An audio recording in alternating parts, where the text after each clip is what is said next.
there, friends. How you doing out there? Welcome back. It's day 2 of the Own Your Future Challenge. How many of you feel like you're beginning to own your future and you're seeing what's possible in this amazing industry? If you're a VIP and I can see your faces, which I can, check it out. I want you to wave at me and shout yes. Welcome back, everybody. We are so excited to have you over here. Guess what? Lean all the way in. I have to tell you something. There are over 900,000 of you in this challenge from all over the world, different time zones, different parts of the day, different languages. So good morning, good evening, good afternoon, and welcome to day 2. And I feel like part of me wants to say it's going to be the best day yet, but that's because the days keep getting better. Can we just talk about yesterday for a second? Were any of you expecting what happened to happen? Were we just like blown away? Oh my gosh, you have amazing speakers, Dean, Tony, Jenna. Can I just see a little body language here? How you feeling after yesterday? How you feeling after yesterday? Are you starting to see what's possible in this industry? Yes or yes? Are you starting to see past some of your own doubts or beliefs? If you remember the homework yesterday, some of these things we're not even consciously aware of, and they hold us back from opportunity, okay? The cost of staying stuck versus the ability to have opportunity in your life, that's what we're here for today. And my friends, it is day 2. It is only getting better. So I have a few quick things for you to get the day started, and then we're gonna get Dean up here so that you guys can go on a ride for day 2. Are you ready for this? First thing I have for you, my friends, I wanna talk about yesterday, all right? At the end of every day, we give you what we call a challenge, okay? It is uncomfortable action that we are wanting you to take part in. And why would this be something we would ask you to do? Do you think you may have to take some uncomfortable action in your business or your life to get to where you want to go? Do you think it's almost like, I don't know, maybe mandatory? Yes? So we asked you to do something, very small. We said go live in the Facebook group. At the end of the day, we gave you a worksheet. We wanted you to go top to bottom in that worksheet, discover what beliefs are keeping you where you are, what beliefs you need to get to go where you want to go. And then we said go live in the Facebook group. And a lot of you did it. Can we take a moment and celebrate those of you that went live real quick? Just a big, come on, celebrate. Celebrate yourself. If you're somebody that has never done that, I was watching the videos this morning. So many of you had said, I've never gone live before. And you did it, and you should celebrate yourself. And then there was like, I don't know, maybe 30% of you that didn't do it. And that means, 70% of you did, which I would give a thumbs up to, right? But I have a question for you. If you are 70%, let me ask you this. Who here is in a relationship? Just by a show of hands. Okay, let's say you went up to your sweetheart, your baby, and you were like, baby, I love you so much. I love you so much. I am 70% committed to you. What do you think how's that gonna go?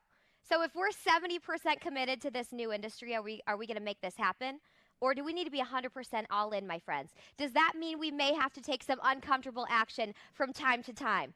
All right, I'm going to be in that Facebook group with you. Today is where it gets tactical. You thought yesterday was great? That's just teeing you up. You should see how much Dean and Tony have been obsessing on this challenge for you. And this is where it gets tactical. You have incredible speakers coming up today. You guys have Chalene Johnson, Brendon Burchard, you have Trent Shelton, you have Dean that's going to kick things off. And you're going to want a pen. You're going to flip to a new page in your notebook and go all out today. Expand your mind, see possibility. Today is where what we say, the rubber hits the road. This is where it becomes real for you. Are you ready for this?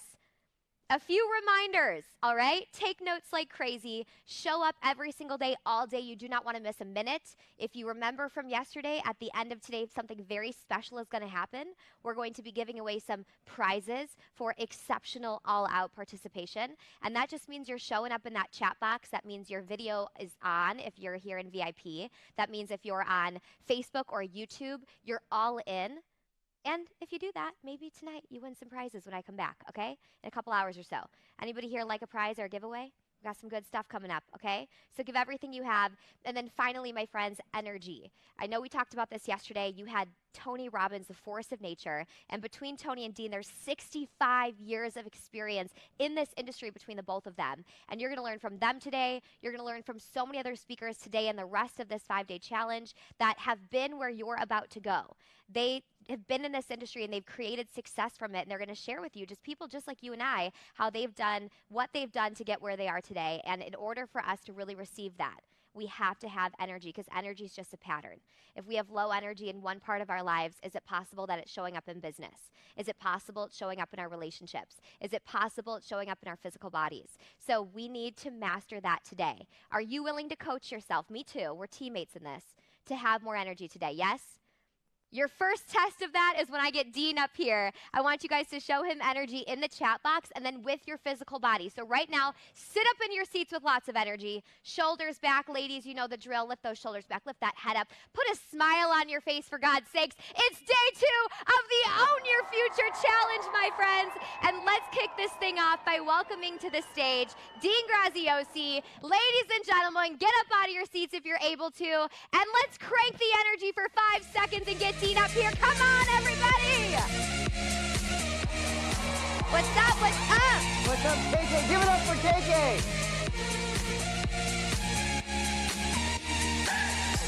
Thank you. What's up, guys? Hey, Cynthia, what's going on? Hey, Cyrene, how are you? Jeanette, Tatiana, Ian, what's going on, man? Good to see you. Luis, Ivan, playing full out today. I see you.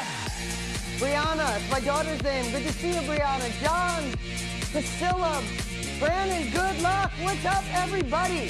Hey, guys. Let me just ask you, are you ready for day 2? Are you guys ready for day 2?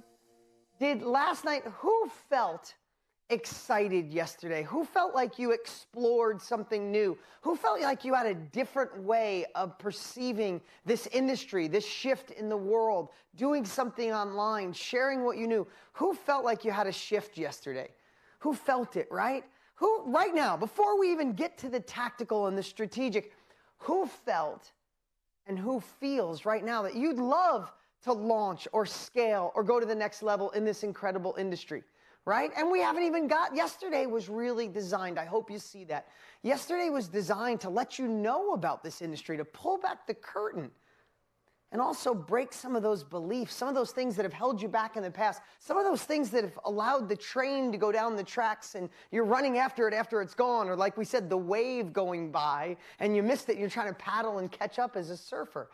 Here's the thing, I believe this with all of me, that in 2 to 3 years from now, being a part of the knowledge industry, being a part of the self-education industry, the information industry, whatever you want to call it, the upskill industry, is going to be just as common as any other career, any other thing. Like, you are at the forefront of a massive shift in the world. Did you know, you could Google it, I've seen them all over. Did you know that 75%, I saw one study that said 80% of kids right now, do you know if you ask them what they want to do, they want to be in this business.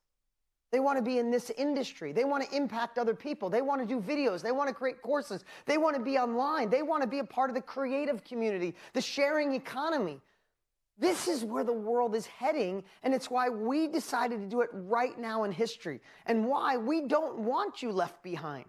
If you're ready to impact others, if you're ready to create success for you and your family, if you're ready to own your future, then this is the time to take the uncomfortable action, gain the capabilities, and push forward. You see, all of our success, all of it lives on the other side of the thing that's a little bit uncomfortable. In fact, some could be a lot uncomfortable, but don't we know, Ian, I see you shaking your head, don't you know when you go through it, the other side is like, oh my God, it's magical over here. Why didn't I come here sooner? It wasn't as scary.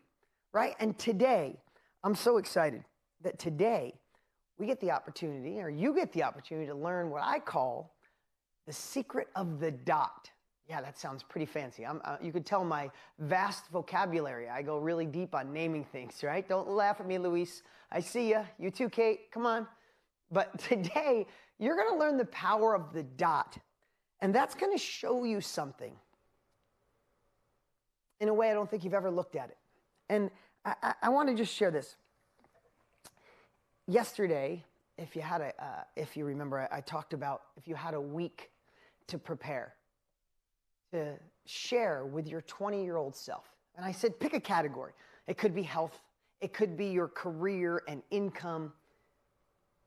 It could be your relationships, right? If you had a week to prepare, do you remember what you wrote when I said, how much is that worth?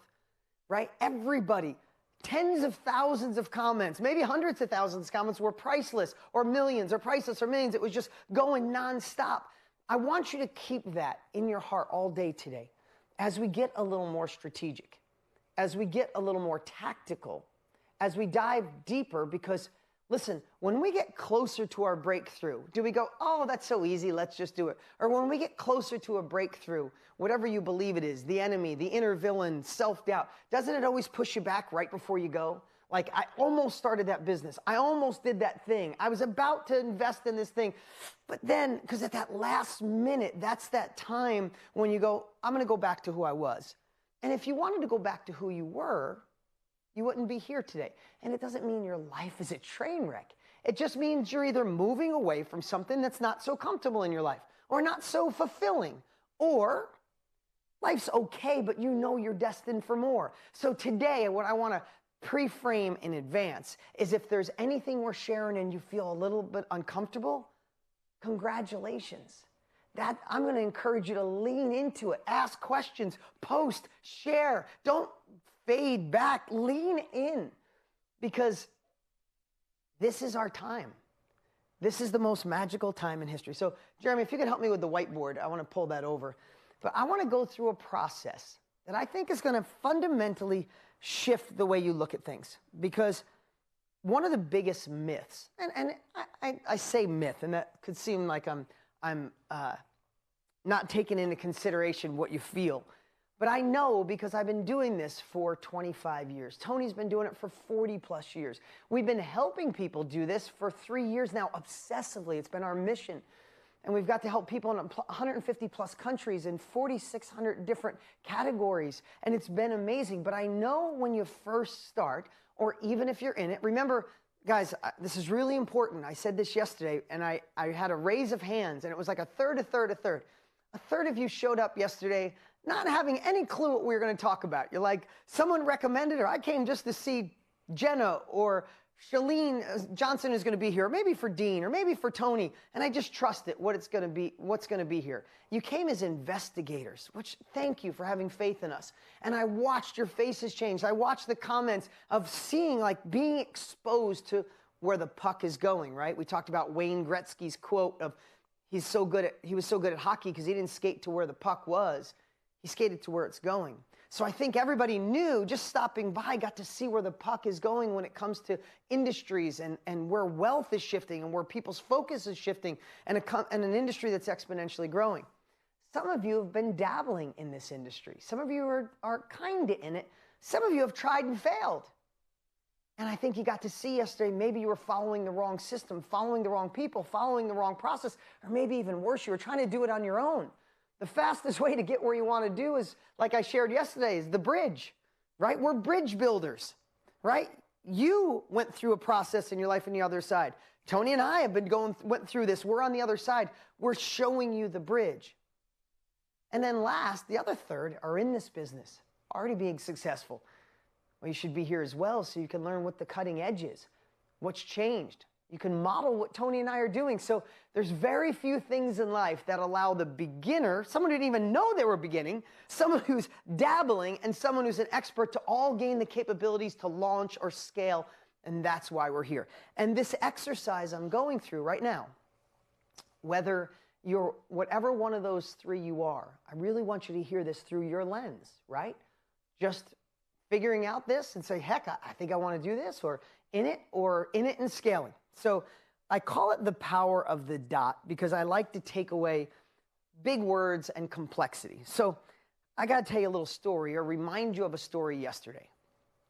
Yesterday, I shared when I first started about Motor Millions. I know it's kind of, I was going to bring I found the books from 1998. It's funny, I still have them. Maybe I'll bring them tomorrow. So 1998, I'm scared to death. I spend all this money. I film an infomercial. And you remember the story. I get done with the infomercial, done with the product, and then all of a sudden I'm like, I'm not Tony Robbins. I'm not big. I don't have a vast vocabulary. I've never done this. I'm using borrowed credit card money to get out there. Cheryl, I see you laughing at me. You've probably been here, right? Like, and then all of a sudden, my amazing sister drives 8 hours to sit me down to tell me what a fool I am, and that I'm going to lose everything. She did it with love, and I mean that. I love my sister. She was trying to protect me. And then I go to my friends and say, what do you guys think? And they're different than my sister. They're just like, you're an idiot. You have a collision shop. You have apartments. Are you stupid? You're going to lose everything. It felt amazing, I have to tell you. But do you remember, who remembers the epiphany I had? I was literally walking down the street by my grandmother's house, the house I grew up in most of my childhood. And I was taking a walk, and I'm thinking about, I have to serve all these people, and I have to impress people that own car dealerships, and I have to impress people that have a lot of money. And oh my God, they're going to hear my vocabulary. They're going to hear my silly New York accent. I look like I'm 12. I sound like I'm Mickey Mouse some days when I get excited. All of those things felt like the biggest imposter in the world. But what shifted it? What I realized, this is the power of the dot, and I'm really going to hammer this home for you guys, is the smaller of the thing you're going to teach, as we make it smaller, our confidence grows. So if you remember, in my head while I first got all freaked out, you know what I was thinking? Oh, I got to teach 7 billion people around the world. How do I do? It's like it was so big. But as I was walking and as I was thinking, I realized I wasn't teaching 7 billion people. I was teaching people that would like to make some extra money. But I wasn't just teaching everybody that wanted to make some extra money. Maybe I was teaching people who want to make extra money with cars. That got smaller. It's like, yeah, but I wasn't teaching people that wanted to make money or make money with cars. I wasn't teaching people who had new car dealerships or wanted to have multiple car dealerships. I wasn't teaching how to create standing operating procedures or key performance indicators, KPIs and SOPs. I wasn't teaching how to run an Excel spreadsheet. I wasn't teaching human resources. Surely that's not me. I wasn't teaching how to do all the technical stuff behind the scene. I wasn't teaching how to do the accounting for cars. I was teaching people who wanted to maybe flip an extra car a month and make some extra money. It got even smaller. And then I should even get smaller. I said, I wasn't teaching people that were in the industry or wanted to make more than a couple grand a month. I was just teaching regular people who wanted to learn a process to flip an extra car a month. And I realized it got down to the dot. And when I got down to the dot, I realized, oh, I could teach that group. No problem. They won't make fun of me that I don't have a vast vocabulary. They don't care that I've never started a new car dealership. They're not going to ask me for a KPI or an SOP or an Excel spreadsheet. They're not going to ask me for any of that. They're going to see, this is the classified ad I run to find deals. This is the classified ad I run to sell deals. And this is how I negotiate and match them up. And this is how I get paid in the middle.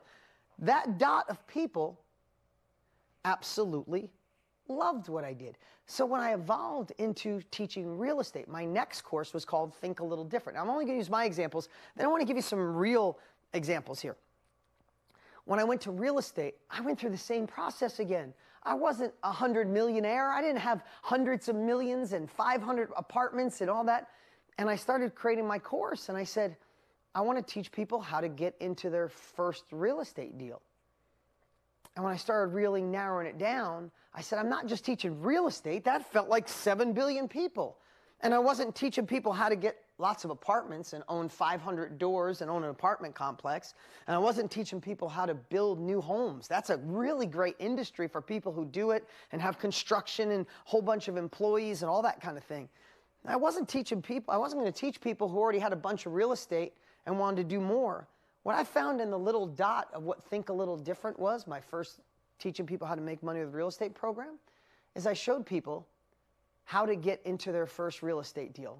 And do you know when I did my first course, I had already done like 5,000, no, I didn't. I did 42 real estate deals, 42. My first one, that was my second one. I had done like 35 real estate deals total when I did my first course that went nationwide and became one of the biggest real estate courses of all time. And guess what I told people? I told people I did 5,000. No, I didn't. I told them I've only done 32 real estate deals. I'm not a gazillion millionaire. But what I did figure out, because I didn't have money and didn't have experience, I figured out how to get in deals with little to no money down because I was desperate. I had no other choice. If you'd like to learn how to get in your deals the same way I did, I created a course. So I wasn't talking to any of these. I was just talking to that little dot. But that little dot is potentially thousands, tens of thousands, hundreds of thousands, millions of people. Now, yesterday, I'm going to go through a few more of these examples, and I'm really going to anchor this in for you.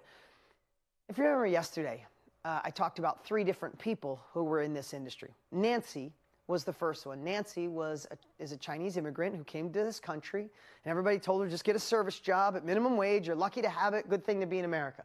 She didn't settle for that. She was smart. Just because she didn't know the language or the culture doesn't mean that she should take a crappy job. And I don't mean crappy, but she knew she deserved more. She worked hard, created a process, got an amazing job as a project manager, and then realized, hey, I can help other Chinese immigrants who come to our country and not have to settle.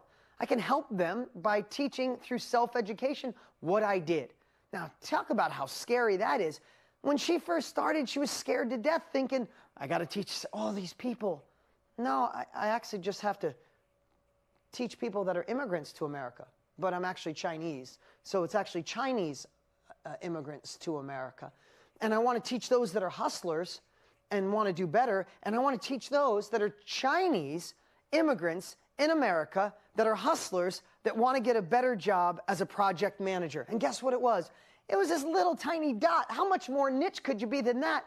She is absolutely doing amazing, and she's thriving because, as you're going to learn tomorrow and the next day on how to elegantly share what's in your head with confidence, when she's talking to that dot of people, is there anybody more qualified on the planet to talk to those people than her? She went through the process. She migrated here. She doesn't speak the language. She got offered a crappy job. She went through the process. If you were a Chinese immigrant and wanted a better job, would you go to anyone in the world other than Nancy? Right? Put in the chat, who would go to Nancy? Right? It's quite a big dot. You're right. Okay, I want to give you another example here. Cyrene, she's here today. We had a great conversation with her. She's in one of our programs, and we were in a chat. We were in a training just like this in this room on Zoom, and when she shared what she did, I could feel the apprehension at first, like almost making an excuse. And when we narrowed down her dot, and again, I know she's here, I watched her smile, I watched her confidence, and I know she's going to impact so many women's lives, right? When she went through this, Cyrene, when she first started, she decided she wanted to help women get through menopause in a better way. Us men, we have no idea what that means, so let's not even pretend. Right? But what she said was night sweats, gained weight, and then the worst part is the emotion she had. She said she didn't feel like she used to. She didn't think her husband looked at her in the same way. Like inside was going through turmoil. But what did she do? She obsessed on it. She read the right books, interviewed the right people, did everything in her power, basically a reporter of other people's knowledge. She found and put that all together, tested, tweaked. She got rid of the night sweats. She found a way to get the weight to where she was her ideal weight, where she felt amazing in her own skin. She got her thoughts back on track and felt better than she's ever. When you talked to her, you watched her light up like $1 million, right? Now, here's the thing. Here's the thing I want to share with you guys is if Cyrene would think of serving 7 billion people, she would never do this. And if you think going through a mess, like I'm sure menopause can be a mess. We talked about yesterday going through the valley. She went through the valley, came out on the other side with a better path. Right? So if she thought of sharing with 7 billion people, that's intimidating. And it's like, who wants to talk about going through menopause with 7 billion people? She's not talking to everybody. She's just talking to women. And she's not talking to women that are probably under 40 or over 50. I think it's 40 to 50 something. She's not talking to most women. She's just talking to a little demographic of women. And she's not just talking to a little demographic of women. She's talking to a little demographic of women going through menopause that want to do it in a natural way. That excludes most of the world. But how many are left? Millions. She has millions of clients in this dot that need her. that she's actually doing, and this is the part I really want you to take away, and I want you to put this in the chat right now. You're going to learn a lot of this in the next couple of days. But if you don't share what you discovered, you're actually doing a disservice to women. I mean, if Cyrene didn't share this, she's actually doing a disservice to women who are struggling, who are suffering in silence, going through menopause, and their thoughts are crazy. They think their husband's going to leave them, or they don't feel sexy anymore. I can't even pretend to know. I don't. I didn't want to use a share like I know. I have no freaking clue. But Cyrene does, and you do if you're going through it. And if you're not sharing something you've experienced and someone else is suffering in silence, you have to realize you are ethically obligated. And when you feel that way, it shifts everything about this industry. We get to be the fast track, the problem solver, the solution, the quicker way to the end result from people because we went through it. I want to share a little bit here. We'll come back. I might as well just stay right here. Pull up the screen here. Look at, and these are all people, if you pull up the screen here, Mike, these are all people that are on a platform that Tony and I created. All of them making sales, all of them everyday people doing cool stuff. How to avoid the 5 top tax traps when starting a new business. Could you think that could be a thing? It is, and it's selling, right? Look at this one. Excuse me. Brain Zoo. Explore, enhance, and empower your thinking, learning, and creativity. NLP. It's not something I bought, but people are buying it because they want to learn those pieces. Regular, everyday people taking, look at this one. Treat your dog's hips. Complete hands-off guide. Hands-on guide. Think about that. Treat your dog's hips. Would you think in a million years, but who wants to go to a vet? Who wants to learn it on their own when they have the opportunity to go online and go, I have a dog with some issues on the hips. Anybody else go through that would share? Now, it's not 7 billion people, right? It's not people in general. It's not just people with dogs. It's not just people with any dog. It's people with dogs, probably German Shepherds. I remember having one, always had hips issues, that want to do it at home naturally. It's a tiny little dot. Who would do that? They're selling courses online. That dot, I bet you there's millions of dogs with hip issues right now, and this amazing person is helping solve that, right? Look at this one. Travel sketching in Puerto Vallarta. Travel and sketch. I mean, think about that. You're like, who would buy that? It's selling on our platform right now. How crazy and cool this world, because we're evolving into such a cool place. And, excuse me, and when you get to a page like this, do you say, oh, wait, I don't see his doctorate degree. I don't see his initials where he went to school. No. What you're looking is at somebody that's been through the experience and is now sharing it. I thought this one was cool. Orchids and crystals. Doesn't even have a subject line. It's just orchids and crystals, and it's selling. So I want you can pull that down. Excuse me one sec. I need some water. So I want you to think through that lens of what in your head right now. I would love in the chat right now. I get to see all the different chats here. Put in here what you think your dot is right now. We're not there yet. We're still narrowing this down. But what do you think your dot is? And don't call it anything but a dot. You could call it your superpower, your niche, but really it's just your dot. And again, the smaller you get, the more empowered you will feel to share it. The gentleman or the lady who is teaching people how to help cure your animal's hips, could you imagine if they said, okay, we're going to put a whole bunch of veterinarians in front of you so you can teach them? Be like, no, I don't want veterinarians. Or what about, hey, how about cleaning dogs' teeth at home? That's not what her dot is or his dot is. It's one thing, and you put yourself in front of people with a dog with a hip issue, you're the expert. Now, here's the cool part. As we evolve, I want to come over here in a moment. I want to give you 4 categories, okay? You're understanding the dot. We're going to go deeper on the dot. But I want to give you 4 categories on how, through what lens, you're going to teach, okay? So the first one, number 1, is mess to message. Now, I've been doing this for a really long time, and now we've been helping people for a long time, and it boils down to these 4 categories. Now, what is a mess to a message, right? Think about that. Actually, pull up the screen, Mike. If you could pull up the slide, I want to show you. This is on our platform. This is selling right now. So, like, this is happening. This is the 7 principles to make sure your children are thriving during divorce. Listen, this is something I paid for. I paid for help. I bought a course. I bought a coach. I went through a workshop when I went through a divorce with my children. Listen, I'm not an advocate of divorce, but it was something that happened in my life half a decade ago. And since I was a child of 9 divorces, my parents were married 9 times between them, I was petrified for my children in a way I can't even explain. I guess I could explain if you've been through it. The thought of seeing my kids half the time, the thought of not being an influence, the thought of what if I don't get along with my ex and they have to experience some of the craziness we did. It was the first time in my life I had true panic attack over my children, and it was really tough. My previous wife and I, we knew it was time to separate. We had been kind of living in the house apart. I'm sorry, I'm getting way personal.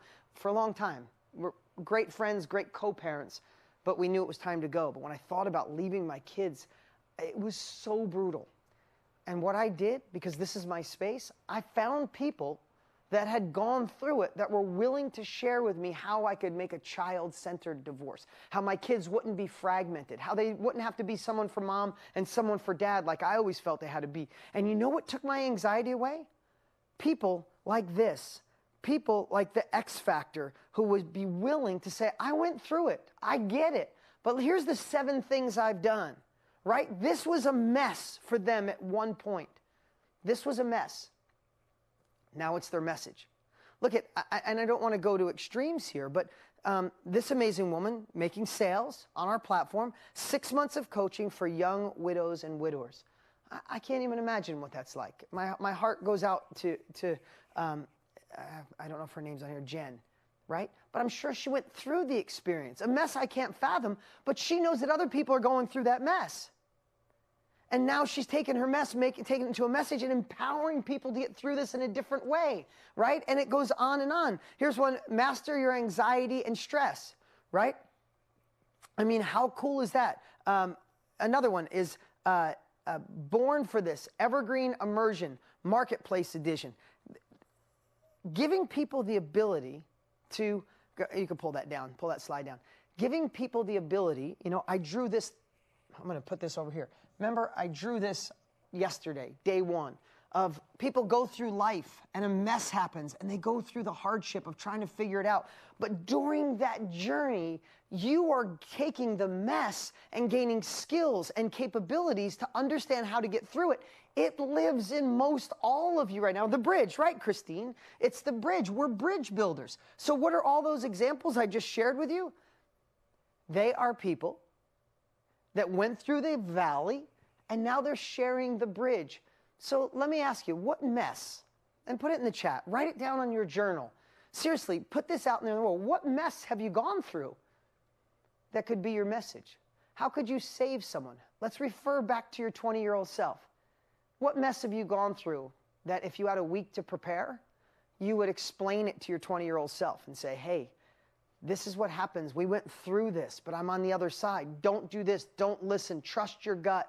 Go after your intuition. Fuel your intuition. Don't believe. I don't know what you would share. Relationship, divorce, building a family on your own, disabled. I mean, look at this coming in. Guys, I also don't want you to think I'm trying to oversimplify this. This is a real industry. This is a real business. This is an industry heading towards $1 billion a day. But I hope you see what I'm sharing are everyday people who got the courage, overcame imposter syndrome, made it real, and then got sales. And then it's addicting because you're like, oh my God, I helped someone get through that mess. They sent me money. Let's do it again. And let's do it again. Make sense? You guys feeling this? All right, the second one.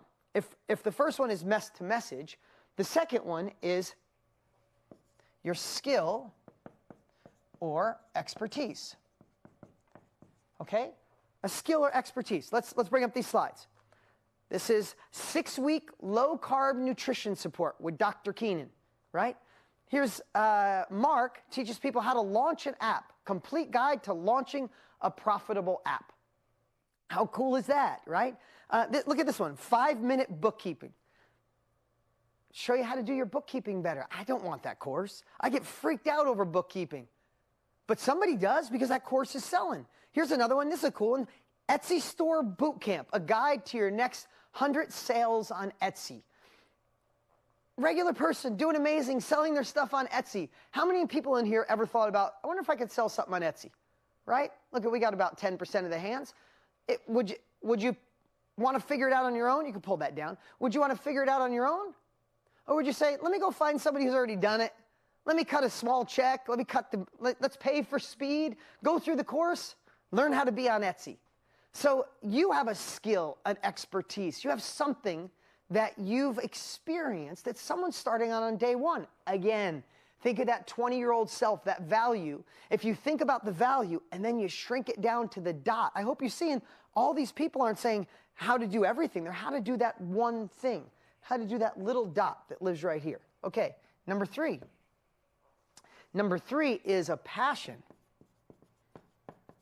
Now, I love this. I love thinking through the eyes of passion because let's bring them up. Again, more great courses. Brand book course, how to do a course or a book. She's passionate about writing a book. Now she's teaching other people how to do it. Songwriting mastery, 8 weeks to write a hit soul song. It's not even how to write a song. It's 8 weeks on how to write a hit soul song.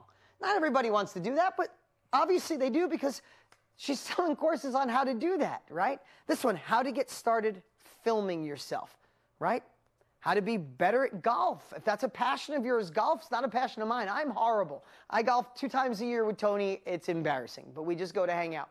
But if you want to get better at golf, you can figure it out yourself or learn from someone who's got a passion about it, right? I'm just trying to spark something to let you see. And then the last one is being the reporter. Now, if you remember being the reporter, if you remember what Tony shared yesterday, when Tony started in this industry, he was 18, 19 years old. He didn't have life experience, but he did. He went to 32 Jim Rohn events, and he knew everything Jim Rohn taught and shared. So what did he do? He went out for years and just taught Jim Rohn stuff and said, this is I learned from Jim Rohn. Was it less valuable coming from Tony than Jim Rohn? No, because he reported on it obsessively. Think about, anybody ever read that monster of a book, Money Master the Game? Tony's book, it is a monster. Like, if I want to be as tall as Tony, I could just step on that book, right? It's huge. Tony is amazing at finances, but he's not the finance guy. Building wealth, he's good, but he's not the master at it. What did he do? He became the reporter. He went and interviewed the top financial advisors in the world, correlated their knowledge, and wrote a book that became one of the best-selling financial books in the history of the world. Tony's not the financial guy. He reported on it, right? We have one of our top sellers on our platform. You can pull this up. Chairman of the boards. He just manages his own finances. He studied so many other people as a reporter that he's doing his job of, doing a wealth management at home. I love this one. I got to meet Del Jane. Del Jane is so amazing. And this is a really cool story because Del Jane was a business consultant. And when she started working with Tony and I, she thought, I'm going to teach other people how to be a business consultant. And then she said, you know what? I feel it, but my heart is driving me towards something that has been like a passion, something I've reported on. She had been going, as she called it, the foo-foo business, right? She called it in pursuit of the mystical. She said foo-foo, not me. But from crystals and alignments and your chakra and things that maybe aren't my unique thing. She said, but this, I've been going to courses, reading books on it for like 15 years, and my heart was telling me to go in this direction. So she did. She became the reporter of everything she learned in all those events.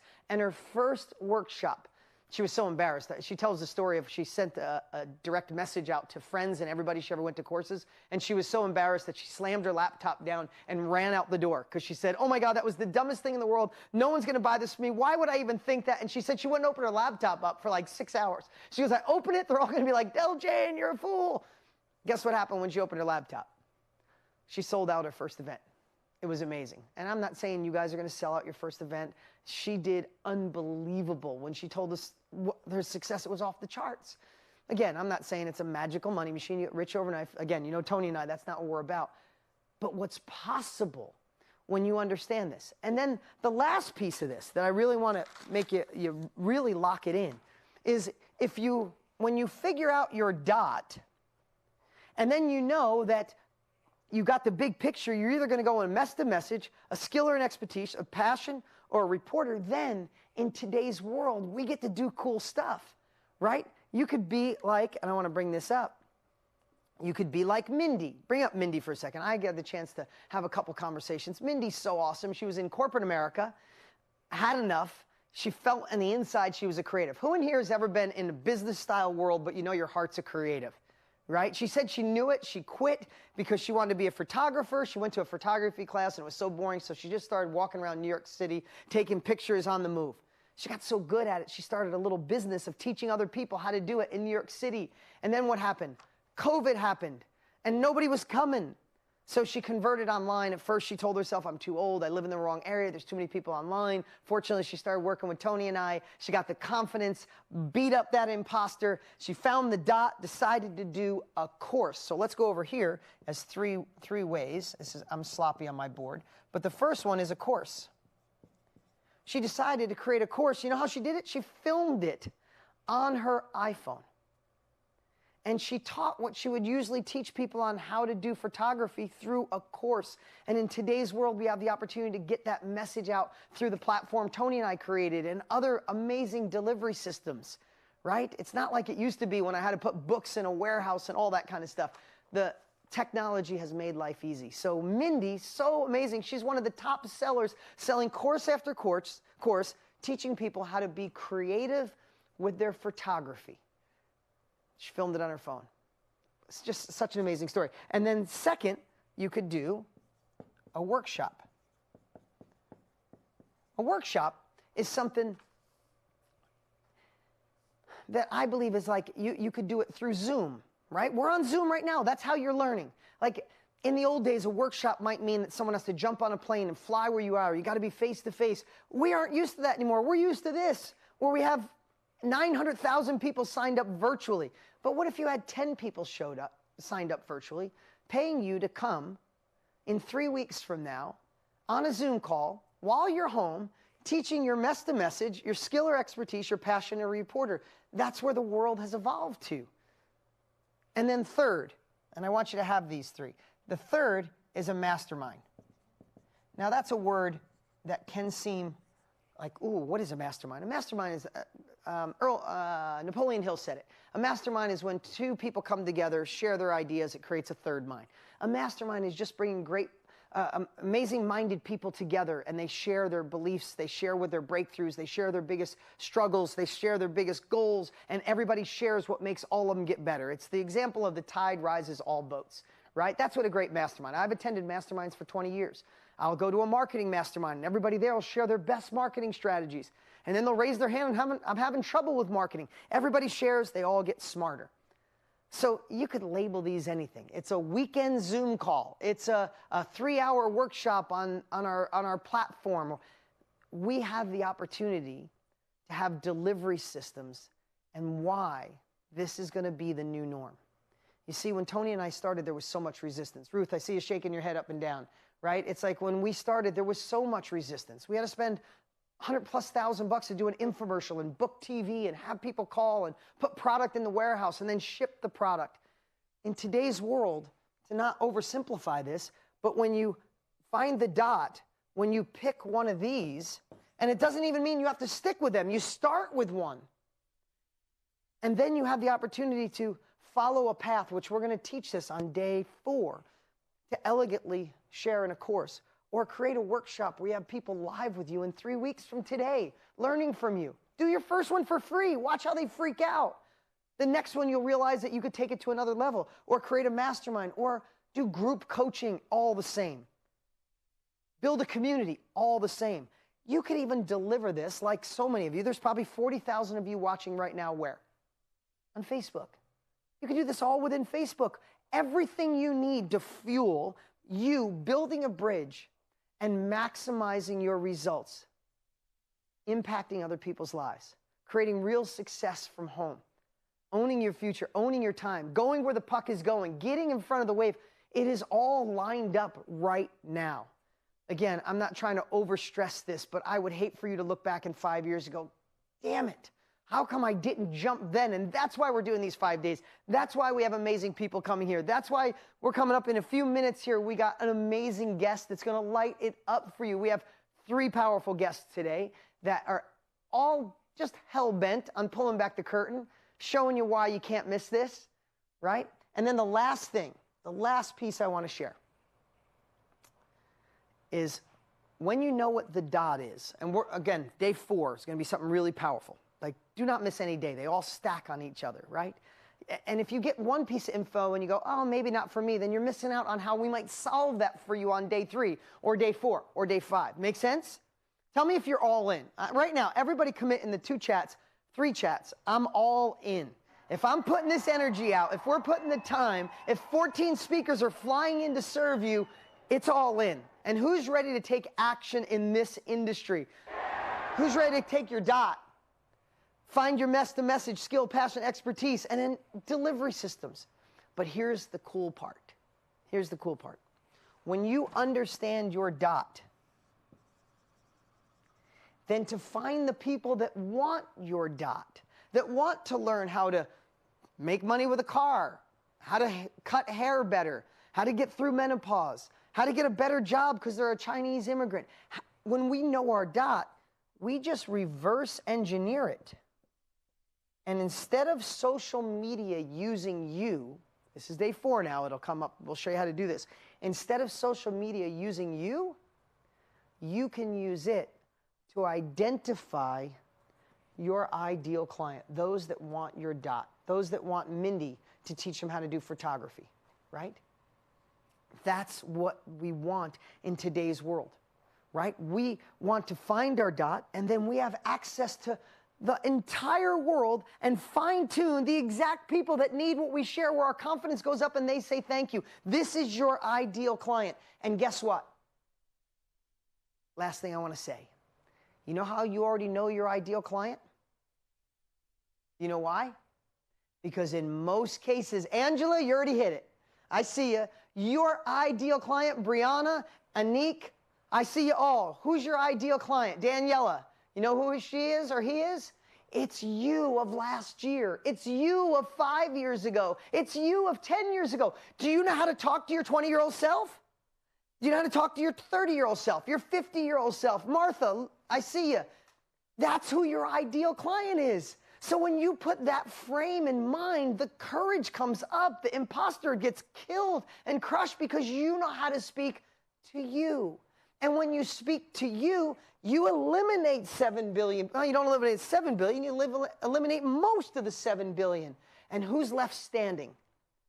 The exact people who need what you have to offer. Guys, this might have been a lot to take in for some of you.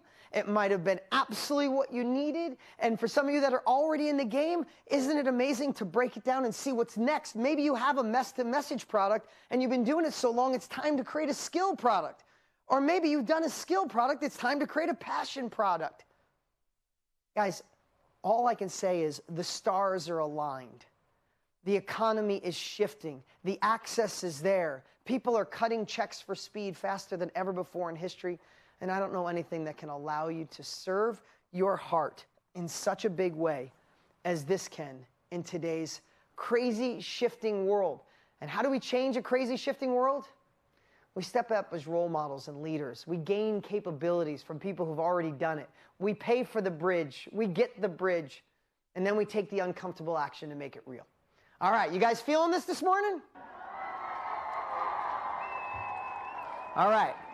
So, with that said, we have an amazing guest coming up. Now, she is a world-renowned motivational speaker for more than 30 years. She must have started at 3. That's all I know. She's actually in the Guinness Book of World Records for starring in the most fitness videos in the world. She's got one of the top podcasts in the entire world.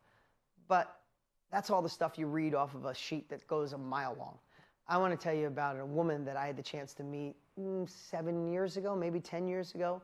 And we hit it off in 5 minutes talking about our families and what's important. We didn't talk about how the success we've had and all that. We talked about what means the most to us and how impacting lives mean the most to us. And we talked about ADD, and we talked about feeling like an imposter, and we talked about failing, and we talked about things that went wrong. And we also talked about how we both love lighting people up and giving them exactly what they need to thrive in today's time. You probably know who she is, and if you don't, that's okay. You're about to know this amazing woman who I'm really happy to call a friend. She's here to serve. She's on her own dime, coming here to light it up, to give you the capabilities to thrive. Can we please give it up for Miss Chalene Johnson?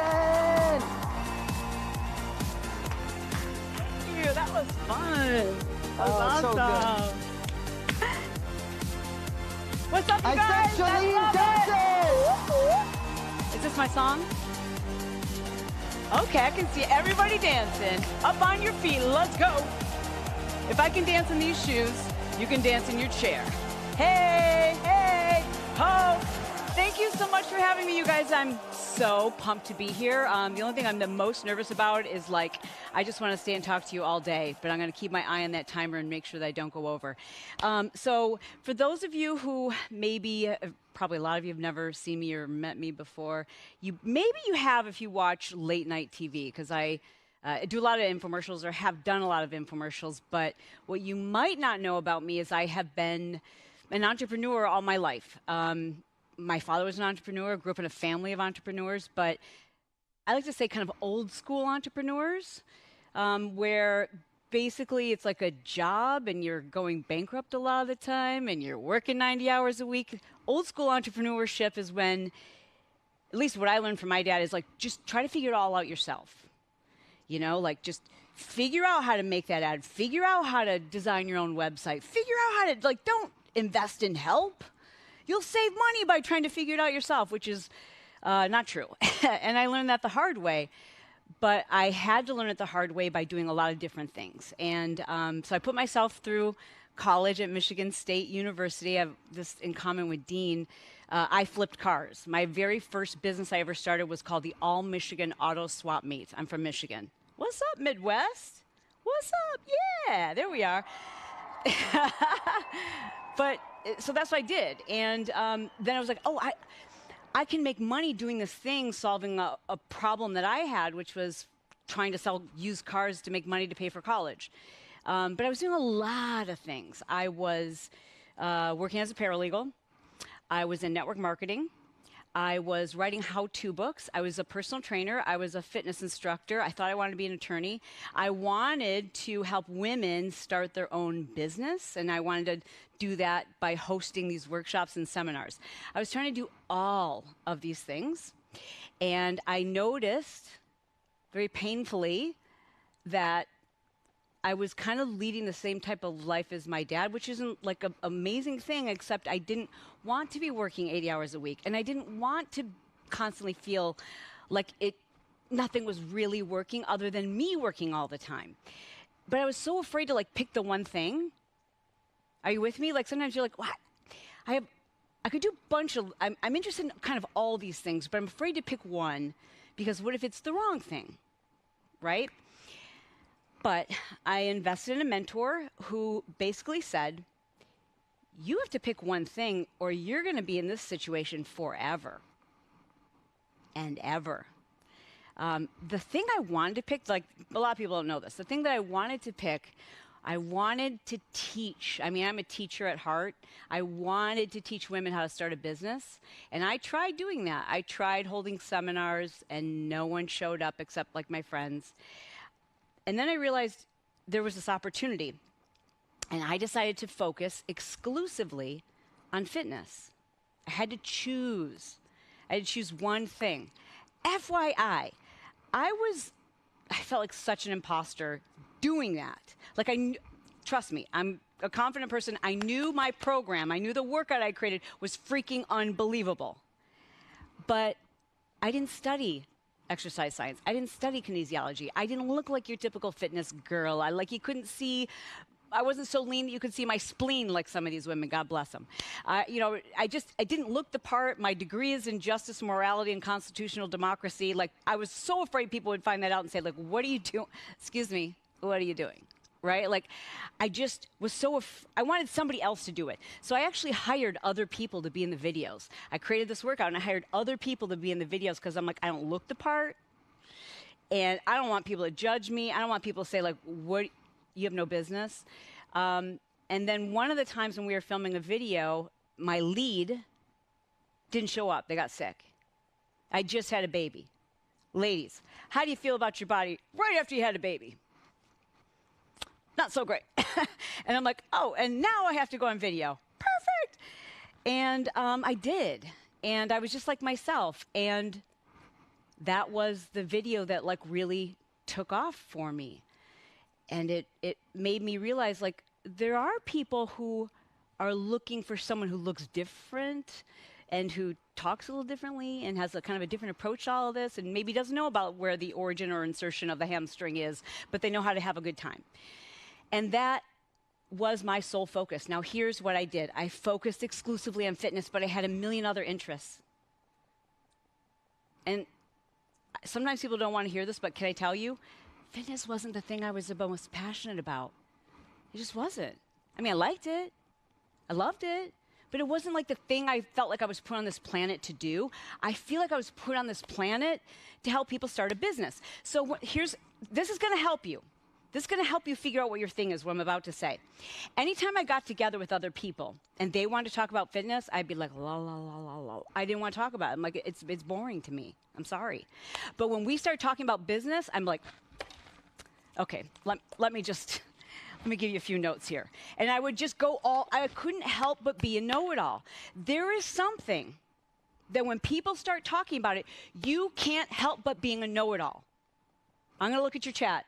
Am I right? Like, there's something where you're like, let me just tell you how this is. Let me tell you how to do this. Let me tell you how to avoid this, okay? And I started paying attention to the fact that I didn't feel that way about fitness. I felt that way about business. And I decided to then change my dot again. So the first thing I want to do is let you everyone just take a nice deep breath in and exhale out and know this. You can change your dot like 500 times if you want, and each time, if you really go all in on that dot, you're going to make money, and you're going to have fun doing it. You don't have to do one thing for the rest of your life. This isn't going on your tombstone. You can change it, and you will. But you first have to choose one and go all the way in. When I chose fitness, that's all I posted about in social media. That's all I talked about. That's all that I focused on. I wanted to be known for that. But once that light bulb went off in my head that said, I want to teach people how it is. I've had multiple #1 fitness infomercials. I want to teach people that the reason why I've sold tens of millions of exercise DVDs is not because I'm like the most knowledgeable fitness person you've ever met. It is because I know business and marketing. And that's what I want to talk about, and that's what I want to teach. So guess what I did? Focused solely on that. Just that. I stopped posting about fitness. Is fitness still part of my life? Totally. Of course it is. But when you really want to be known for something and help people for something, you have to go all in on that thing and not be afraid that it's the wrong thing. Okay, so the first thing I want you to know that hopefully is a relief is that you can change it a million times, and you will. And if you have the right framework and the right mentors, you'll know how each time to change it, you can keep leveling up your income. That's #1. #2 is you have to go all in. You can't have a little bit of this and a little bit of that and a little bit of this. And, you know, I'm a chiropractor, and I also dabble in essential oils, and I like to talk about plant-based eating and like all of these things because, as Donald Miller says, when you confuse, you lose, right? And it's really confusing, though, because when you look at people, a lot of the speakers, you're going to see this. If you look at like our social media and what we do, you probably see we talk about a lot of different things. And so you go, wow, well, success leaves clues. That's what I should be doing too.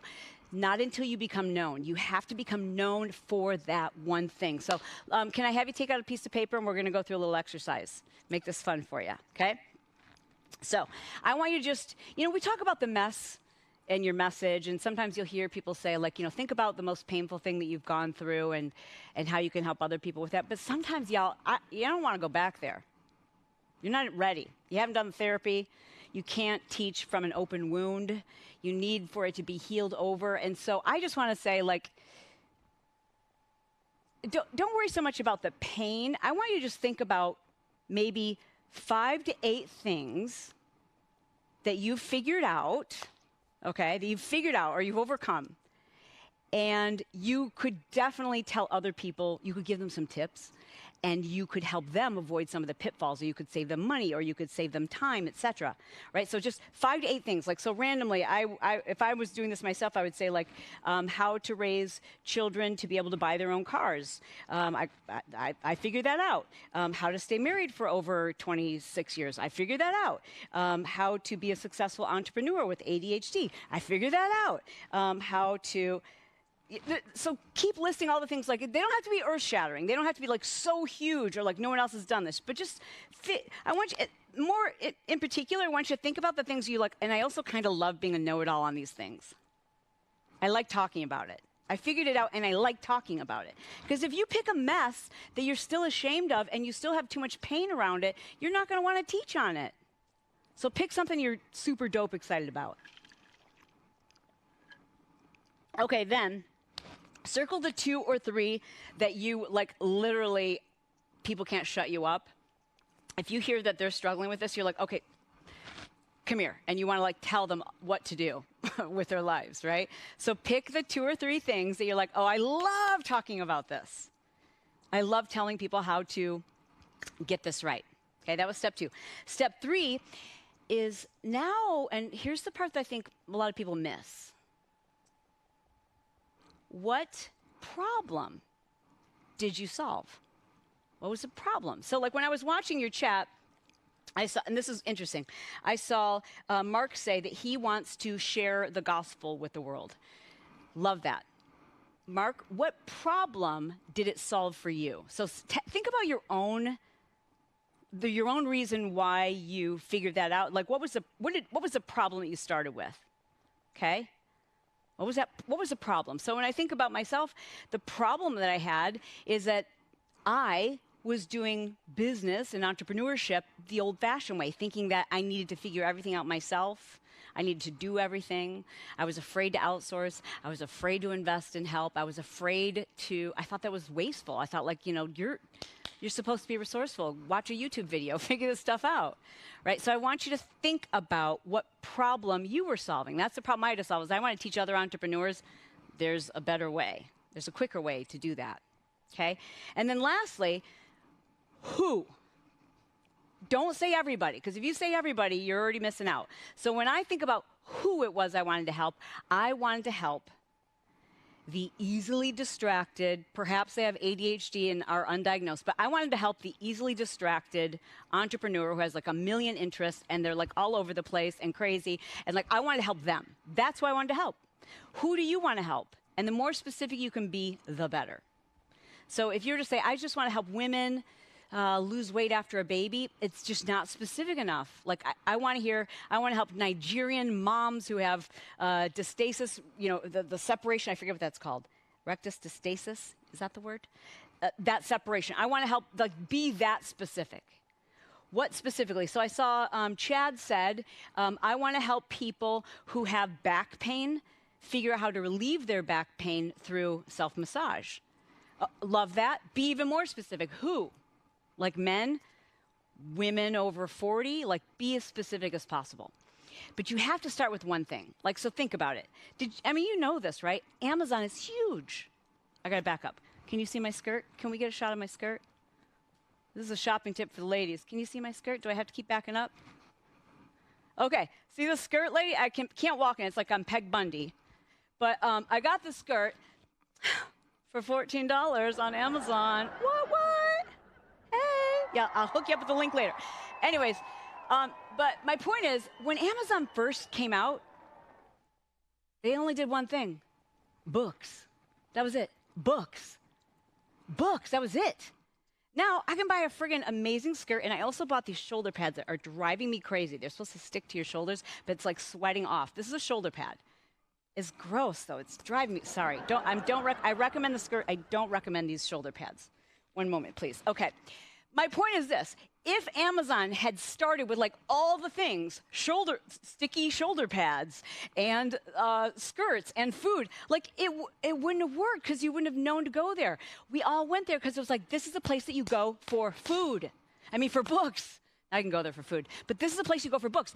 You want to be the place that people go for the solution to that particular problem. So let me tell you this. I just want to give you a quick social media tip, all right? And I want to give you an assignment before my time's up here. Give you an assignment. I want you to pick one or two things. Actually, I want you to pick two. You know that list that you just created? Just pick the two things that you friggin' love talking about and post on those two things only. I don't care about your dog. I'm sure it's really cute. That's great that you had a spinach salad for lunch. Nobody cares. Like, pick those two things and just post on them, and then look at the engagement. Look, and it might be subtle, but notice which of those topics people want to know more about and are asking more questions and are engaged. Notice which of those two topics you get super excited about and you want to talk more about it and you want to go live about it and you've got a million tips and you've got so many ideas. Pick two things and then watch which one kind of does a little bit better, and then take that one and go all in for a month and only talk about that. Can you do that? Don't worry about your dot. Don't worry about your niche. These are all fancy words. Here's my question, and I'm going to watch the chat to see your answers. Can you focus on one thing in social for a month? Can you? Just the one thing, just for a month, not a week, literally a month. I did this personally. I already have a big social media following, but it was growing about this fast, right? And then I decided, what if I niche down even further? And instead of just talking about business and marketing, I just talked to those people who are highly distracted. My ADHDers, my ADD, my people who are like, I am all over the place. What if I just talked to them, only them, just them? And it was kind of scary because I'm like, I mean, not everyone has ADHD. Like, my husband is like laser focused, but I'm going to create content that like he wouldn't be able to relate to, right? So I did that for 30 days. And in 30 days time, all of my social media platforms grew huge. On TikTok alone, I grew 90,000 followers in 7 days. What? Because people were looking for something super duper specific. Now, will I be very niched on talking to entrepreneurs with ADHD 3 years from now? Probably not. I'm going to change my dot. I can change my dot anytime I want. Anytime I'm like really excited about something else that I have figured out, I get to change my focus. If you've got the framework, you can change your focus as your interests and your passions change. And that's how you live a life with purpose. You don't find one purpose, you live a life with purpose. And when you do that, and you've got the right framework, you can change the trajectory of your life, your happiness. You can live life on your terms. For me, that means spending a lot of time with my family. I see you, Jolynn. I see you. She's just hands up. Great. I love it. Yeah, you can change the trajectory of your current life. For me, that means I want to spend a lot of time with my family. That's the most important thing for me. My husband and I right now are full-time caregivers for my father-in-law who has Alzheimer's. And I am so glad that I figured this stuff out so that I can be present. And when I do step into work mode, it's stuff I freaking love. And you can do that too. It has been an honor to have spent this time with you guys. Thank you. Don't forget your assignment. This is so great. What a great group. I love you guys.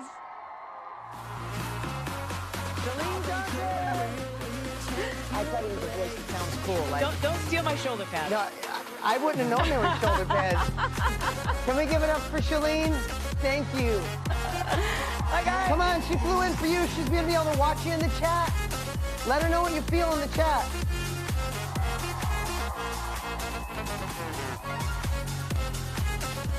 You got enough energy? You ready for more? You guys good for the day? You want to come back tomorrow? Are you ready for more? Give me a thumbs up if you're ready for more. Tell me if you're all in. We're not done.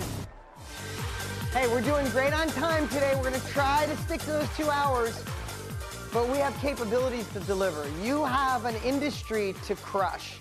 Whether you're just jumping in, you're thinking about it, you're already in it, these are the capabilities that this is sharpening the axe, right? This is how you go to the next level. And here's the cool part. I was sitting there, I took a whole bunch of notes. I hope you guys did too. And I was looking, how cool was it I shared it, and I shared a lot in like 40 minutes. But I wanted you just to really realize how when we narrow it down, it really makes a difference. And Chalene, to say you don't have to stay with the same dot, how'd that hit home for some of you, right? I see you, Stephanie Phillips. What's up? Jennifer. Same with me, Yolanda, Linda. Listen, if you remember what I said, I started with Motor Millions because cars were my thing. But then I evolved. I was doing so well with real estate, I evolved to real estate. And then I became a multiple New York Times best-selling author. I did books obsessively because my teacher in 7th grade said, you'll never amount to anything. You're dumb. You can't read. I wanted her to see my book. Every time she goes to the bookstore, unfortunately, she's got to see my face. If she goes through an airport, I'm usually in the front thing. I did that for you, Ms. Thompson. Thank you. Anyway, I digress. Dunny, I see you laughing at me, but you know I thought about that. You know for a fact I thought about it. She was probably in the airport going, oh my God, that's my student. I called him stupid a lot. And she went and got in her old beat up car. Anyway, that's a whole nother story. I digressed. But what's cool is I went from cars, then I taught people how to do real estate because I've done thousands and thousands of real estate deals in my life, and I taught people how I did that. And then I was so enamored by personal growth that I knew that you could give someone the greatest tactics in the world, but if they don't implement it, it doesn't work. So I went deep and I wrote Millionaire Success Habits, and I built a course on personal development. And that book went on to sell almost 1 million copies. And now, for the last 3 years, my complete obsession is showing people how to be in the industry I just spent 25 years in. The industry Tony spent 45 years in. So I've moved my dot. But what you're learning here is a framework. And we haven't even started. We're only halfway through day 2. But you're learning a framework. And you can learn more of a framework from Tony and I. So whatever your dot is, you could shift so your life grows. If I was still teaching people about cars, I wouldn't be the man I am today. I wouldn't be in front of you. We wouldn't have the chance to impact almost 1 million people's lives, right? I grew, but I still follow the same framework. Secondly, I love how she said, go even deeper. Chalene gave some examples, like go deeper, like be more specific. And our gut, I just want to share this, our gut tells us to go wider because there's more people. Right? Our gut says, oh, we need to open it up. No, you got to get smaller. And when you get smaller, that's how you get into this industry. And usually that little tiny dot, that little niche, is still potentially millions of people. So don't be afraid to be more specific. Also, I love what she said about Amazon. Amazon started with books and then ended up having everything in the history of the world, even shoulder pads that I didn't even know were a thing. I didn't know that you put like sticky little shoulder pads in there. I mean, I think they'd look good on me. I'd look taller. Or maybe not. Maybe my neck would look shorter. I don't know. But maybe I'll borrow them. We'll see what they look like second half here. But think about that. You know, one thing when we're starting, again, and I know it's a third of brand new people. Didn't even know this was a thing maybe, but you came because you liked one of the people who suggested you. Thank you for staying with us and being open-minded. This is how your life changes. This is how you're not left behind. This is how you own your future. Go where the puck is, right? I keep addressing it. Those in it, those just dabbling. Thank you all for being here.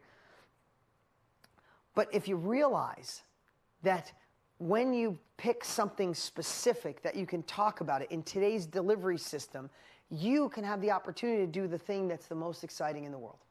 Get your first sale. I showed you all those examples earlier.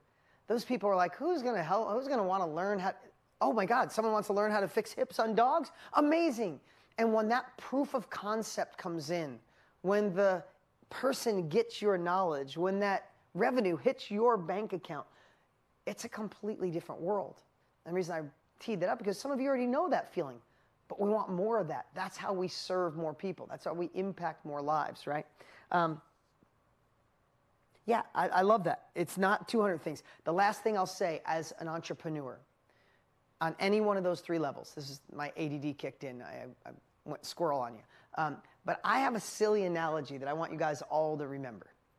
When you're a starting entrepreneur, or you start getting a taste of success, or you're even growing, I picture it like a tree. Now, I'm 52 years old right now as I stand here with you guys, and I've been in business since I was 17, doing firewood and flipping cars.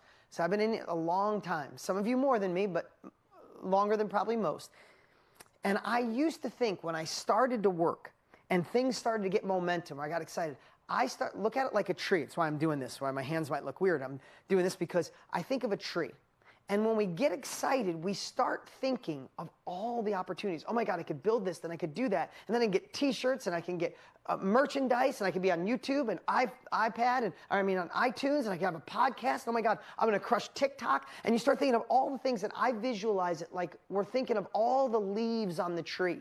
And there's so many leaves, they're endless. And when we think about so many leaves, we don't know where to start. And then we get complexity. And then when, like Tony said yesterday, complexity is the enemy of execution. You're looking at so many leaves. Should I do TikTok, YouTube, this one, that? Should I teach this, that? And all of a sudden you're like, I don't know which one to do first. You know what, I'm gonna do what I used to do. I'll be back to this later. And all of a sudden a year goes by. So I want you to think about this. Instead of thinking of all the leaves on the tree, I see Enya and Amy. Instead of thinking of all the leaves, this is what I've learned about being an entrepreneur for 34 years. We have to build the base of the tree. You got to get the roots in. That's what Chalene just shared. One thing, one dot, one product, one focus on Instagram. Go more specific, more deep. Make the dot half the size of the original dot. When you put all your focus, you go deep, you don't go wide. And all of a sudden, you start attracting those right people, and you start getting sales, and you start getting momentum. Build the base of that tree, build the roots, and as it grows, then you pick one extra leaf at a time. And then 2 leaves, and then maybe merchandise, then maybe TikTok, then maybe YouTube. But let's get the foundation done, because you can't push over a tree when it's got roots. But you could surely get overwhelmed trying to make sure all the leaves are perfect. Does that make sense? No matter where you are in business, let me know if that makes sense.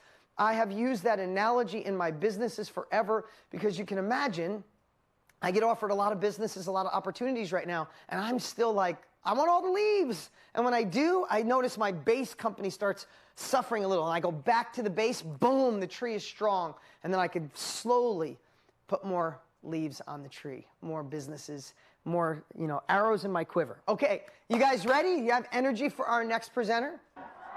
Do we have energy for my next presenter? All right. So there we go. That's what I'm talking about. So if we go, again, by the laundry list, this next gentleman is the world's leading high-performance coach. He is a multiple 3-time New York Times best-selling author. He's released 20+ online personal development courses, over 3 million students in 100 countries. He's got one of the top podcasts with over 60 million views, 10 million followers across his brands. And I'm looking at a cheat sheet. It could go on and on. But I want to tell you about one of my dearest friends in the world. And that's who's coming on. Someone that I know behind the scenes. Someone that I know the work he does when no one's watching. Someone who has made an impact on my life. He's someone I reach out to when I need advice, and I'm glad that he can reach out to me. He's not just someone that you call a friend because I've seen him sometimes. He's a true brother on the path. He's an incredible human, amazing husband, and a really dear friend. Someone that truly love, and he's here to serve, and there could be no better example, and no one teaches it as well as my dear friend, Mr. Brendon Burchard. Can we give it up for Brendon Burchard? What's up, guys? What's up, Brendon Burchard? Let's go! Oh, Steve, what's up, brother? Hey, everybody! Yeah. What's up, everybody? Wow. Steve, congratulations to the whole team there. Hi, everybody. I see your beautiful faces from around the world here joining us. It's such a thrill to be here. I wish I was there with you and I could dance all around the stage and jump and everything, but I'm beaming in just like many of you are. And it's an honor to be here with you guys. I would just love to share why I love to do what I get to do. I'd love to share why I love this industry, all the people you've been meeting and seeing and learning from, and what our lives are like. I'd love to share the obstacles that are going to get in your way, both like mentally and like tactically. And hopefully in sharing my own journey, you say, oh yeah, okay, I can do this. I can start, because if this dumb Montana kid can do it, maybe somebody else could too. You know, for those who know me, I've been in this industry and literally called it, the first person to call it an industry in 2007, to take it from that time when, I don't know if you all remember back in 2006 and 7, it was kind of like the speaker industry or the motivational speaker industry. And then there was a life coach industry, and then there was a thought leader industry and an experts industry. And now it's the creator economy. And now it's the self-education movement. And we've all called it lots of different things, but you know what it is? Please listen. It is people who take great joy in sharing their journey and interests and passions with other people and helping people. People ask me all the time, like, what do you do? I'm like, I share my passions, I help people. I mean, you can add other language on it. Maybe you're a writer. Maybe you want to be a teacher. Maybe you want to train on the internet, create your online course, do a webinar, do a seminar, do what Dean is doing one day. I mean, we all have these tactical things we might want to do, but what is it? It's you bringing joy to the world by sharing what you're interested in, what you're passionate about, sharing the hard truths about life that you've learned and how you overcame them. It's as simple as all of us doing a little bit of self-reflection to realize the blessings that we have received and wanting to share some of those with other people who are struggling with the same things we've struggled with, or sharing our passions or the things that we collect with other people so they can see it and they can also take some joy from it. I mean, at the end of the day, I always have this phrase, I know you guys know if you follow me online, bring the joy. Like, don't wait for happiness to land on you one day. Bring the joy. Don't wait for abundance to suddenly arrive. Live abundantly. And when we can start switching our mindset a little bit, maybe I can explain what this industry is.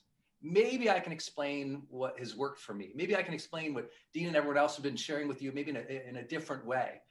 I've been blessed to be teaching thought leaders and experts and creators full-time since 2007. And my big breakthrough came almost 10 years before that. And so for those who don't know my story, I don't have a big fancy degree that got me into this industry or into, you know, abundance in my life. What happened was I was a 19-year-old kid who got his heart broken. The first woman I ever loved, my high school sweetheart, we went to college together. And in college, she discovered beer and other boys and strayed from our relationship. And it broke my heart because my whole life, my whole identity was tied up into that relationship at the time. So when that relationship fell apart, I fell apart and I became incredibly miserable. Couldn't go to class, couldn't get out of bed, didn't eat. I mean, I lost a huge sense of who I was and I fell into a dark depression. Unrelated, a little bit after that, I was in a car accident. And before that accident, to tell the truth, I'd been thinking about taking my life. I was so destroyed by that relationship ending, I wanted to destroy my own life. And then the accident happened, unrelated, but it scared me to death and it smacked some sense in my head and said, kid, you don't want to die. You don't want to die, you want to live. Yes, your heart is broken and you've shut off the rest of the world. It's time to turn that back on. You want to love. Yeah, you know, you've been wandering around aimlessly and sad and depressed, but you still want to make a difference. You want to matter. You want to do something with yourself. And those simple lessons I learned from the car accident, that I wanted to live and I still wanted to love and I still wanted to matter, became my mantra: live, love, and matter. The trick for me was I didn't know how. I was miserable. So I went way deep and my interest became psychology, philosophy, personal development, self-improvement. And I don't know about y'all, but I just bought all the books, listened to all the audio tapes. I dorked out all the way in the industry at the time of self-improvement. And I went way in. I just loved it. I loved it. And along the way, I started improving. I started feeling better. I learned to get out of my shell. I learned to talk with people and trust people again. I learned about trying to lead and help people, and my life improved. And my friends would be like, hey, what are you doing? You seem happier. I'm like, oh, you know, I'm reading these personal development books. I don't know, I like them. But I still didn't know what to do with myself or my career. Anyone else out there, you had no idea what your career was, but you kind of bumbled into one, or maybe you're in that transition phase right now. I know that if you're watching this, I love how Dean is saying there's like these 3 different groups. I think one thing that unites all of us right now is we are in a moment of transition. Globally, we're in a moment of transition. Some of you are in a moment of transition because, you know, the kids left, or you're changing a job, or you're looking for this new opportunity. But globally, we're in this new moment of transition. And what's beautiful in moments of transition is we get to make new decisions for ourselves. And I was making decisions for myself, but I didn't know what I wanted to do. I took a corporate job. It was a great job. Right out of college, got a great job, moved from small town Montana to big city San Francisco, California, which was like hugely, I mean, it was so big of a city, so expensive. I couldn't believe it. I got a job consulting, basically, building like PowerPoint presentations and frameworks to teach executive stuff. I was so young and so dumb, you wouldn't believe it.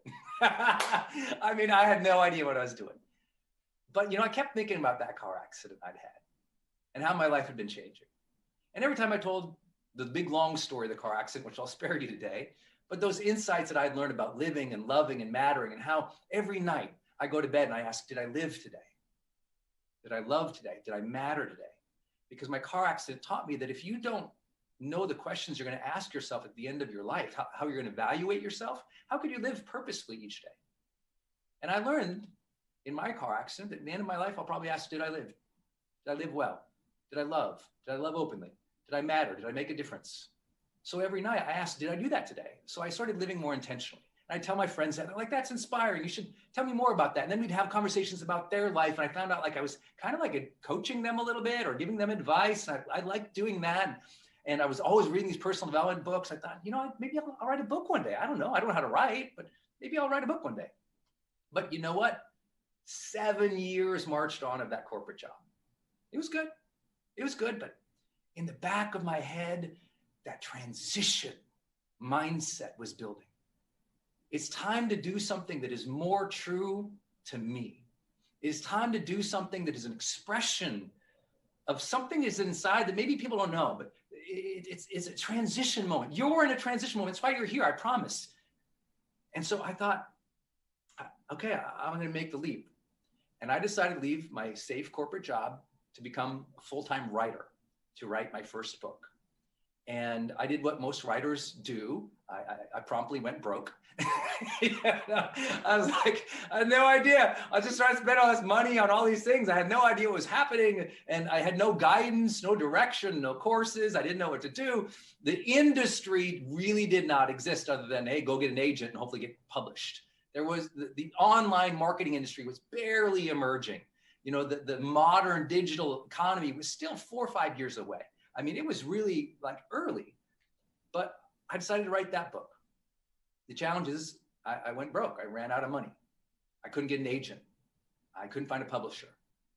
And so it got worse and worse and worse.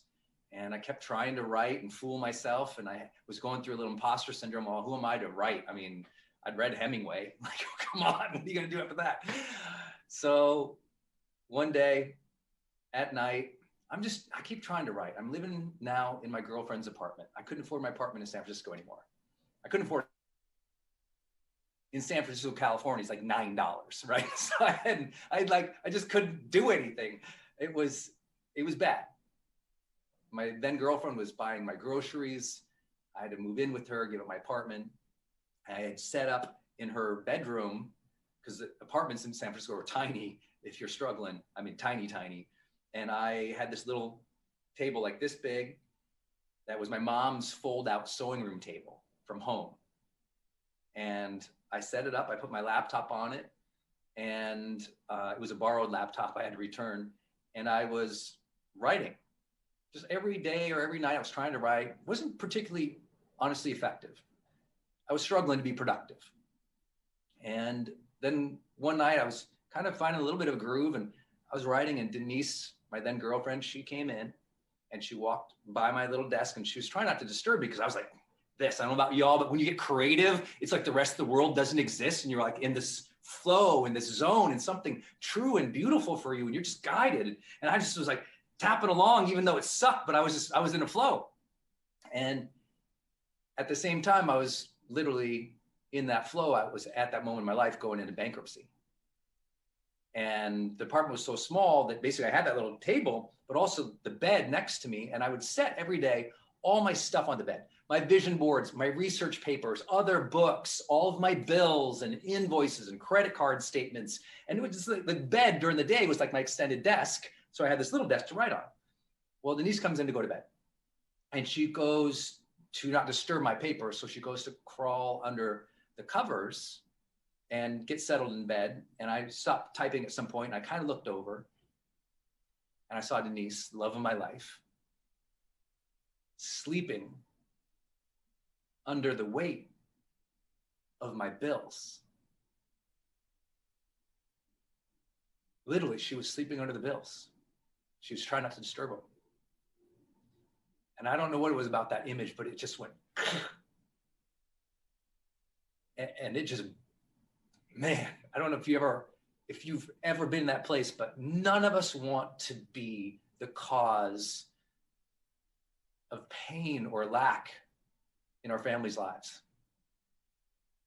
And she was working so hard every day, buying my groceries, paying the rent, and here she is sleeping on my bills. And it just snapped something inside me. I'm like, I've had this idea I'm going to be a writer. No, I'm going to write, this book's getting done. I know there's this online marketing thing and I need to learn how to make a web page and, take some payment on the internet and do a video or write some sales copy. But I hadn't done it because I thought, well, I don't know how. And sometimes we go, well, I don't know how, so we don't begin. Not realizing you don't get competence without beginning. Not realizing the only reason you haven't started, it's not because the technical part about it. That's the story we tell ourselves. The truth is, we are fearful. And when we say, oh, I'm not afraid, but I go, oh, okay, maybe fear doesn't resonate with you. But I can tell you, your human behavior. That's what I spent my last 25 years of my life studying deeply. And that is, most of the time we don't start something is because we're embarrassed to be seen starting small. We're embarrassed. Our friends will see us start as a new coach or as a writer. We're embarrassed that people at work will see that we started this thing on the side, discover our side passion or side hustle. And we're embarrassed that we'll put a website up and no one will come. We're embarrassed we'll post our first video. It will suck. No one will like it. And we've all been through that because it's not technical. You can figure it out. It's awkward. It's always going to be awkward the first time you do something. I mean, have you ever shot your first video? Anyone ever put a video up on the internet somewhere or put it on your phone or your TikTok or your Instagram? And you're trying to talk about something you're passionate about, and you talk to the phone, you talk to the camera, and you struggled to introduce yourself. You're like, you didn't even sound like yourself. You're like, hi, I'm Brendon Burchard. And you're like, that sounds weird. No, hi, I'm Brendon Burchard. Hi, I'm Brendon. And hi. And you tried 20 different ways to introduce yourself. You're like, why do I sound so weird? What is happening with me? That's part of the journey. That happens to everybody. Don't be so weirded out by that. But what I learned in that moment when I saw my lady sleeping under my bills was I was not going to allow that to happen anymore. I was going to learn what must be learned to build abundance in my life. I was going to learn what must be learned to get to do my art every day with abundance, to share what I want to share with the world, unfettered and not scared. That's what I decided. It was a simple, I'm going to do this. I'm going to try. The next day I went down the street. I bought one of those flip video cameras. Some of you might remember what those little square boxes with flip video cameras. I duct taped it around the moving boxes from when I had moved in. I turned that thing on and I spent all day with these IKEA lights bent over in my face trying to light myself. I got a sunburn from it.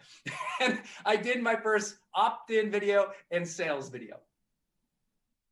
That was 400 million views ago. That was 0 people opting in to watch my videos to 4 million. That was broke to 18 months later, I'd made $4 million in a year. What was the difference? Was I magic? Was I amazing? No, I absolutely believe in luck. I absolutely believe in blessings and gratitude, but I also believe at some point you decide to develop a skill and you decide to go in on learning how to make more abundance for your family.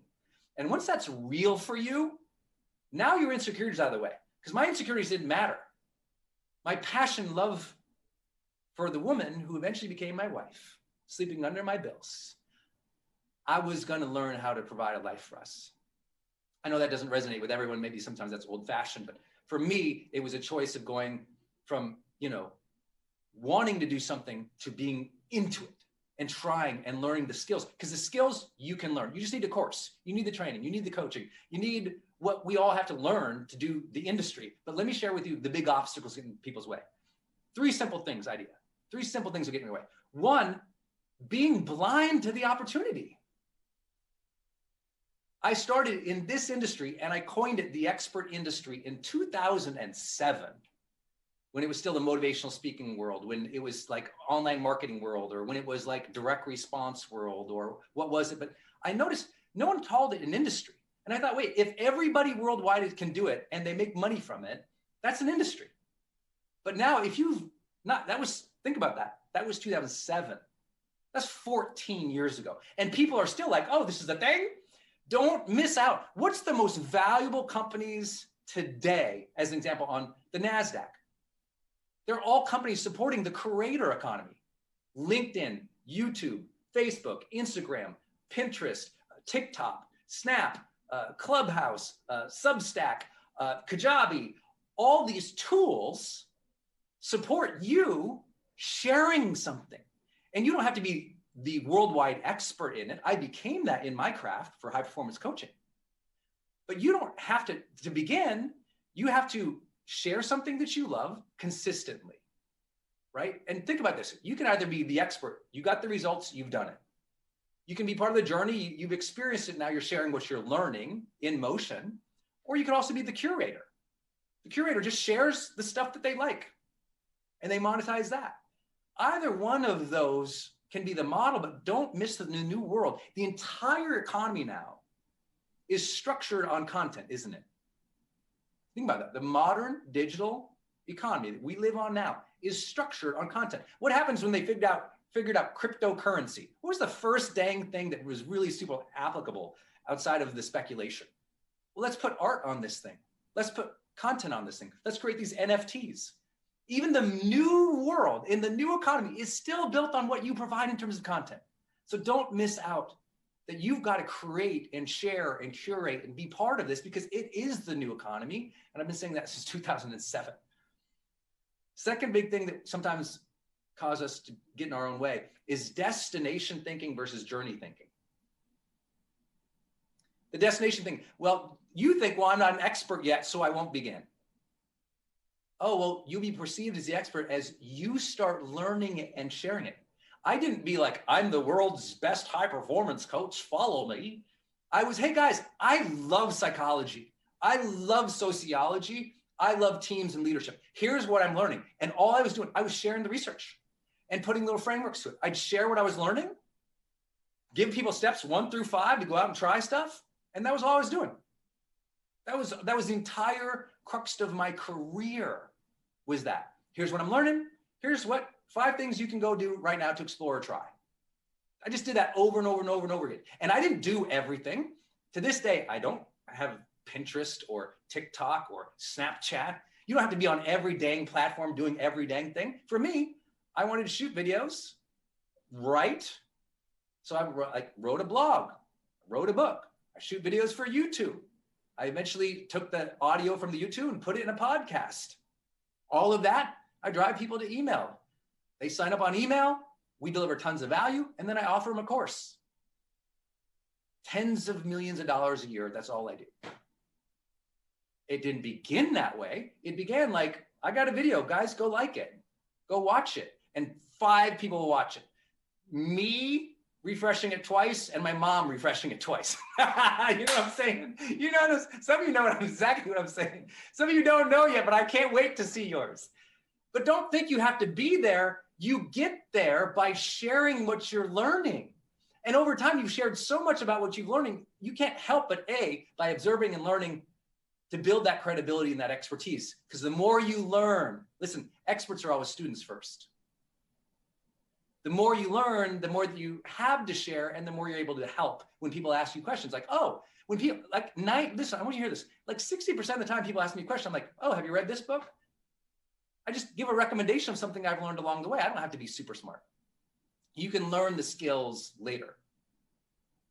Don't get stuck in destination. You have to be the expert. Share your journey, share your story, share that development, what you're learning. That's a big part of it. Another big piece about it, I think that gets in people's way is they feel like, and I really want you to tune in with me right now, because this is where either good things are going to happen from you moving forward in this industry from where you're at right now or not, based on if you can resonate with me, if you can see, yeah, I'm kind of in a moment of transition in my life. Or I'm transitioning to this topic, or I'm transitioning to this platform, I'm transitioning to this marketing thing, I'm transitioning to this business model, whatever. If you're in a moment of transition, here's where people get in trouble. When there's change in our lives, humans like certainty. And what we like to do is go, oh, what's my purpose? Right? Start with why. Oh, what is my purpose? What is my end goal? What's my legacy? What's that thing I'm going to do and be so proud of when I'm 80 years old on the rocking chair? You guys all know this, right?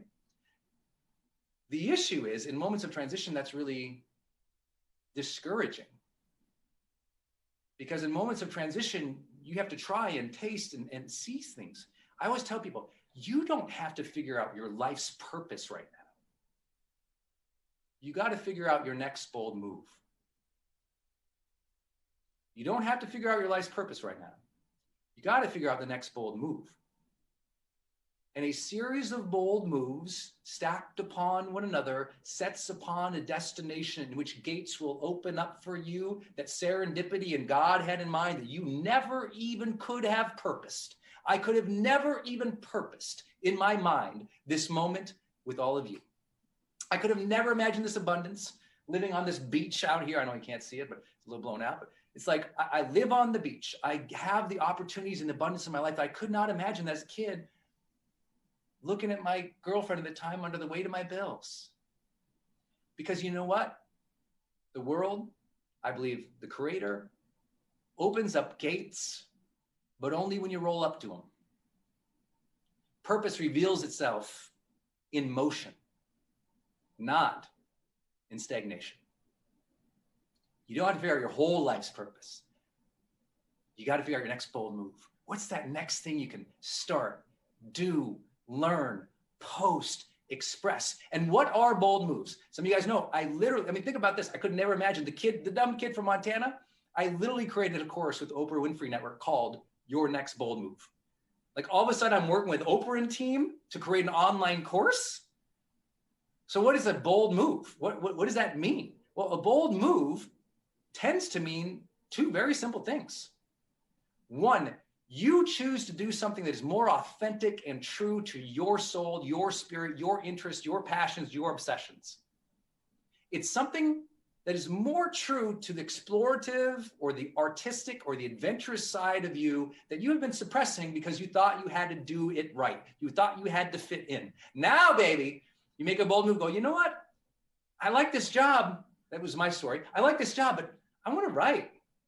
I don't know how to write, don't know how to make money, but I'm going to make a bold move in that direction. I didn't think I had to figure it all out. I need a list of the next 40 books of my life so that I know at the end of 80 years old, here's my list of library books that I wrote. No, it's like, I want to move in the direction of being a writer. Let me figure out that. That was my key. So the bold moves are usually a move towards greater authenticity for your own expression and sense of aliveness and being, your passions, your interests, your obsessions, whatever you want to call it. And the second element to that, the real next bold move, is always when you match that first one with service. I hope I'm remembered for anything in this industry, really helping teach a lot of people, and I learned a lot from so many people. I'm a result of the industry itself. I'm a result of the personal development and the psychology and the online marketing industries. That's kind of what inspired me. I'm a result of all those teachers and trainers. In psychology, I'm here because of, the Anders Ericssons and, Ericssons and the the Roy Baummeisters and the Angela Duckworths of the world, these people who I learned from in psychology, Carl Rogers, the humanistic psychologists like Abraham Maslow.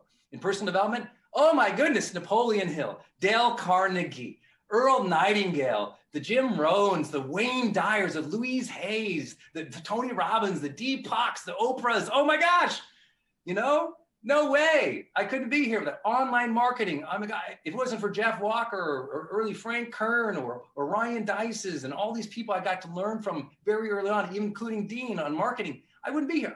I stand on their shoulders just like you do. The difference is at some point in the industry, you go from, oh, this is about me to share and do marketing to how do I be of service to more people? Not because I need the ego of more likes, but because you take that joy in sharing and helping others, which is what I began this talk with for you today. That it comes back to service. I tried to bring in the online marketing world, this digital marketing world, and the social media world, the concepts of good old-fashioned servant leadership. Just good, anyone love that stuff? Just, you know what? Be a good role model for people. Demonstrate empathy and compassion and caring for them.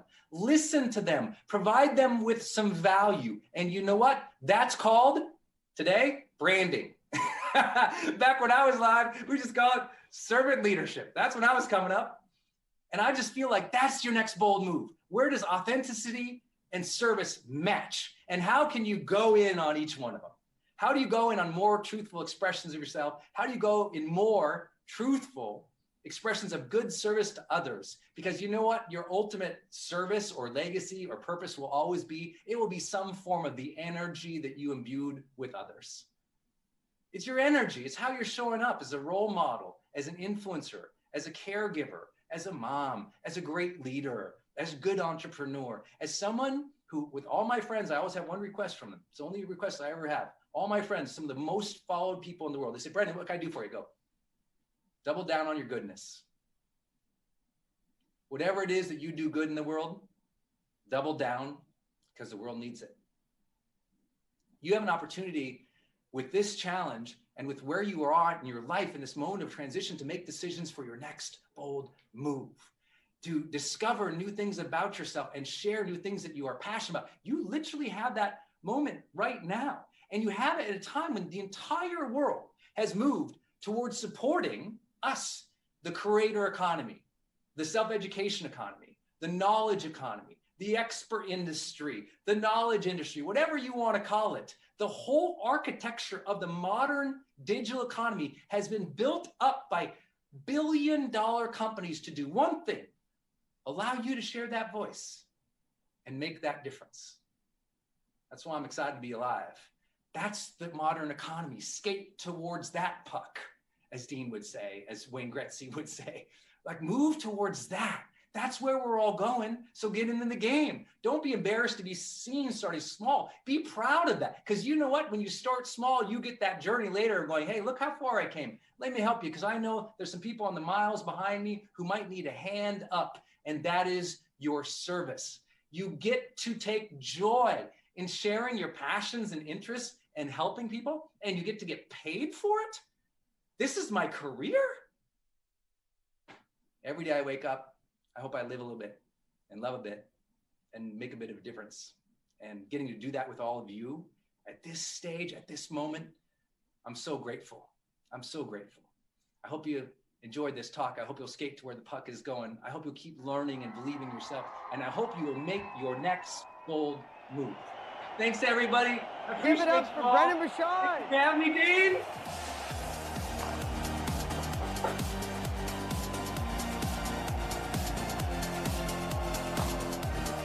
Thanks, brother.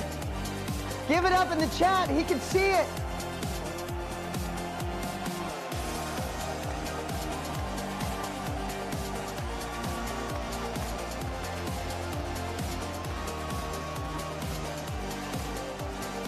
Wow, wow.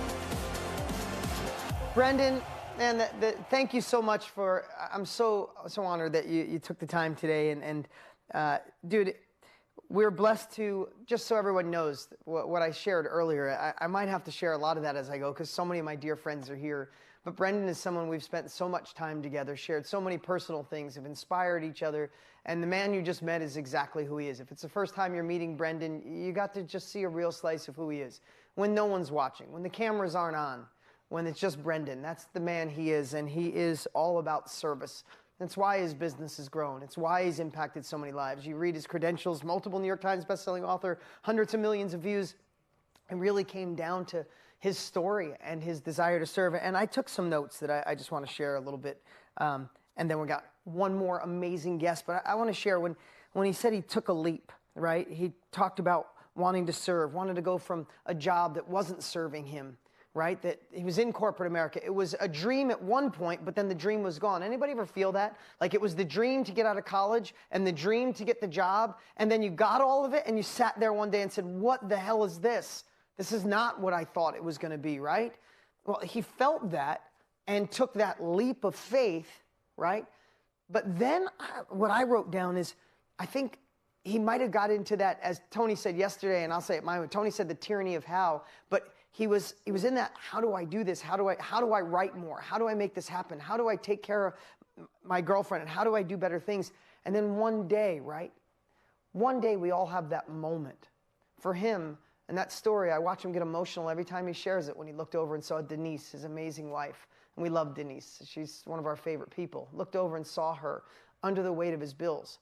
It was that moment, right? It was that moment that he said, it wasn't about the how anymore. And I think that leads into what we talked about yesterday.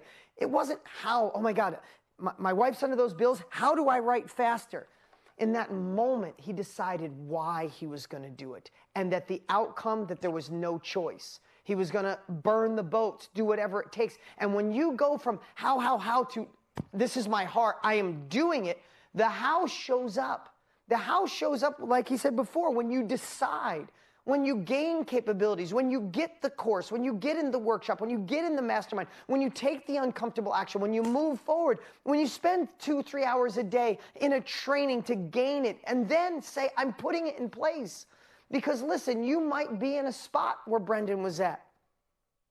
Maybe you were in a spot like that. But do we have to have that moment to decide, right? If you are here, that means you're ready. And I love when he says your next bold move. I'm betting you're ready for your next bold move. Brendan's still watching. Let him know in the chats. He can see all 3 chats, no matter if you're in Facebook, YouTube, or on Zoom. Who's ready for their next bold move? You are here not because you have nothing to do today. You're here not because life is absolutely perfect and you just have, it's better than Netflix. You're here not watching Netflix, not doing something else. You're here gaining capabilities because you know you were designed for more. And at the end of our lives, don't we all want to serve? I mean, let's just be honest. I think there's probably some bad people on this earth, but I think at the end of the day, we all want to get our oxygen mask on so we can make an impact on the world. So as Brendan says, we could deliver more good. We could step it up, share more goodness, share more joy.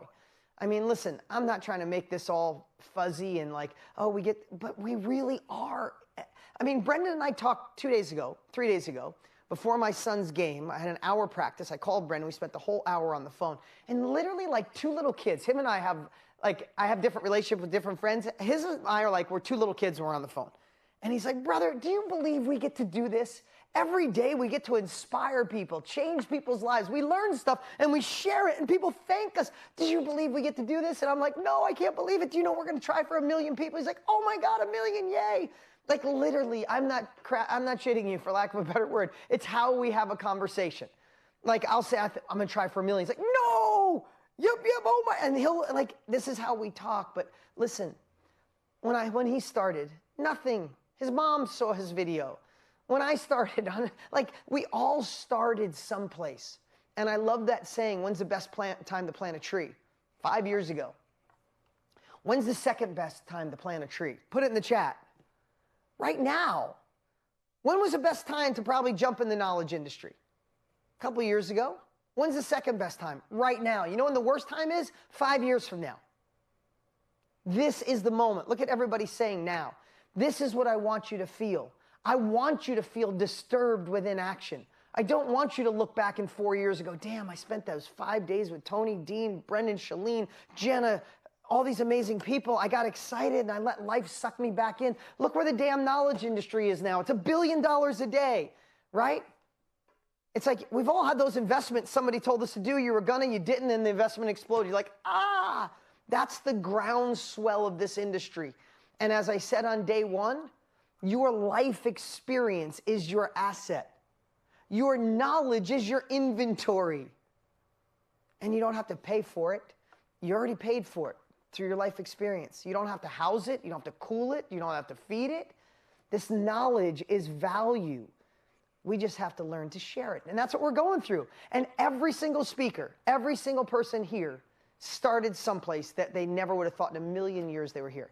And that leads me on to our next and last speaker for the day. You guys, wait, do you have enough energy for our next speaker? I mean, I could tell him to go if there's not enough energy. Are you guys ready? Remember what I said?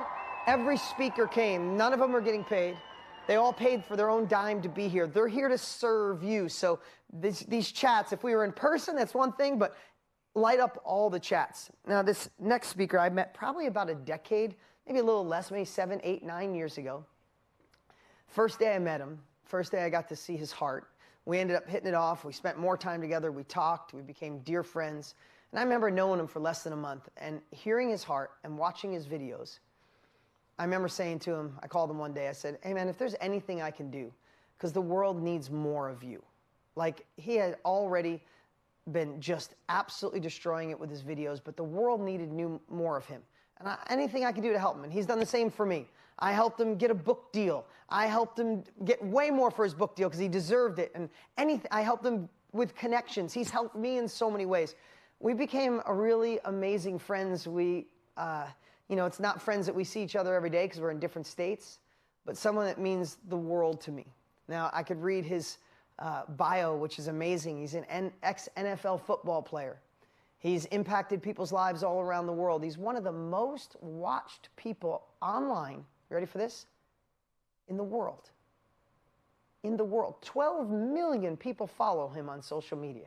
He does a video, and I'm sure you've seen some of them, and it'll get 100 million views. It is absolutely insane. But when you hear where he started, and you hear how he felt when he started, you're going to realize he went through the same journeys all of us did, and feeling like an imposter, not sure it could work, and people saying, are you crazy? You're going to do that now? You're a football player? Ooh, you're going to be someone online? But isn't that the stories that inspire us? And I know for a fact what you're about to get is way more of a treat. You might be inspired, but you'll get tactics, you'll get strategies, you'll get served in the highest level possible. So if we could please put our hands together and give some love for my dear friend, Trent Shelton! Thank you, brother. Appreciate you, man. Love you, brother. Love you too, man. What's up, y'all? Make some noise. Let me hear y'all. Get out your seats. Let me hear y'all. What up, Chad? I see you. What up, Michelle? I see you. Kimberly, I see you. What's up? Carrie, I'm looking at you right now. What's up, Carrie? How you doing? Awesome. I appreciate y'all. Chat's lighting up. I appreciate you, Vanessa. Lisa, what up, Michelle? How you doing? All right, y'all can sit down. I appreciate y'all. Man, first of all, man, shout out to Dean and Tony for doing this. Super incredible. And I mean, all the speakers that they have is just truly amazing. And I want to honor you. I mean, taking ownership over your life. Like, a lot of people talk about it. A lot of people type about it, post about it.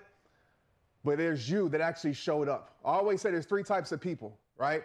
There's the watcher, the person who just watches everybody lives their dreams, that sits on the sidelines, that criticizes people, hates on people. Raise your hand if you know those type of people, right? Then there's the wisher, person that wishes to be better, has dreams, has all the good intentions in the world, but never acts on their ambition, on that fire in their soul, and they leave this world with incompletion.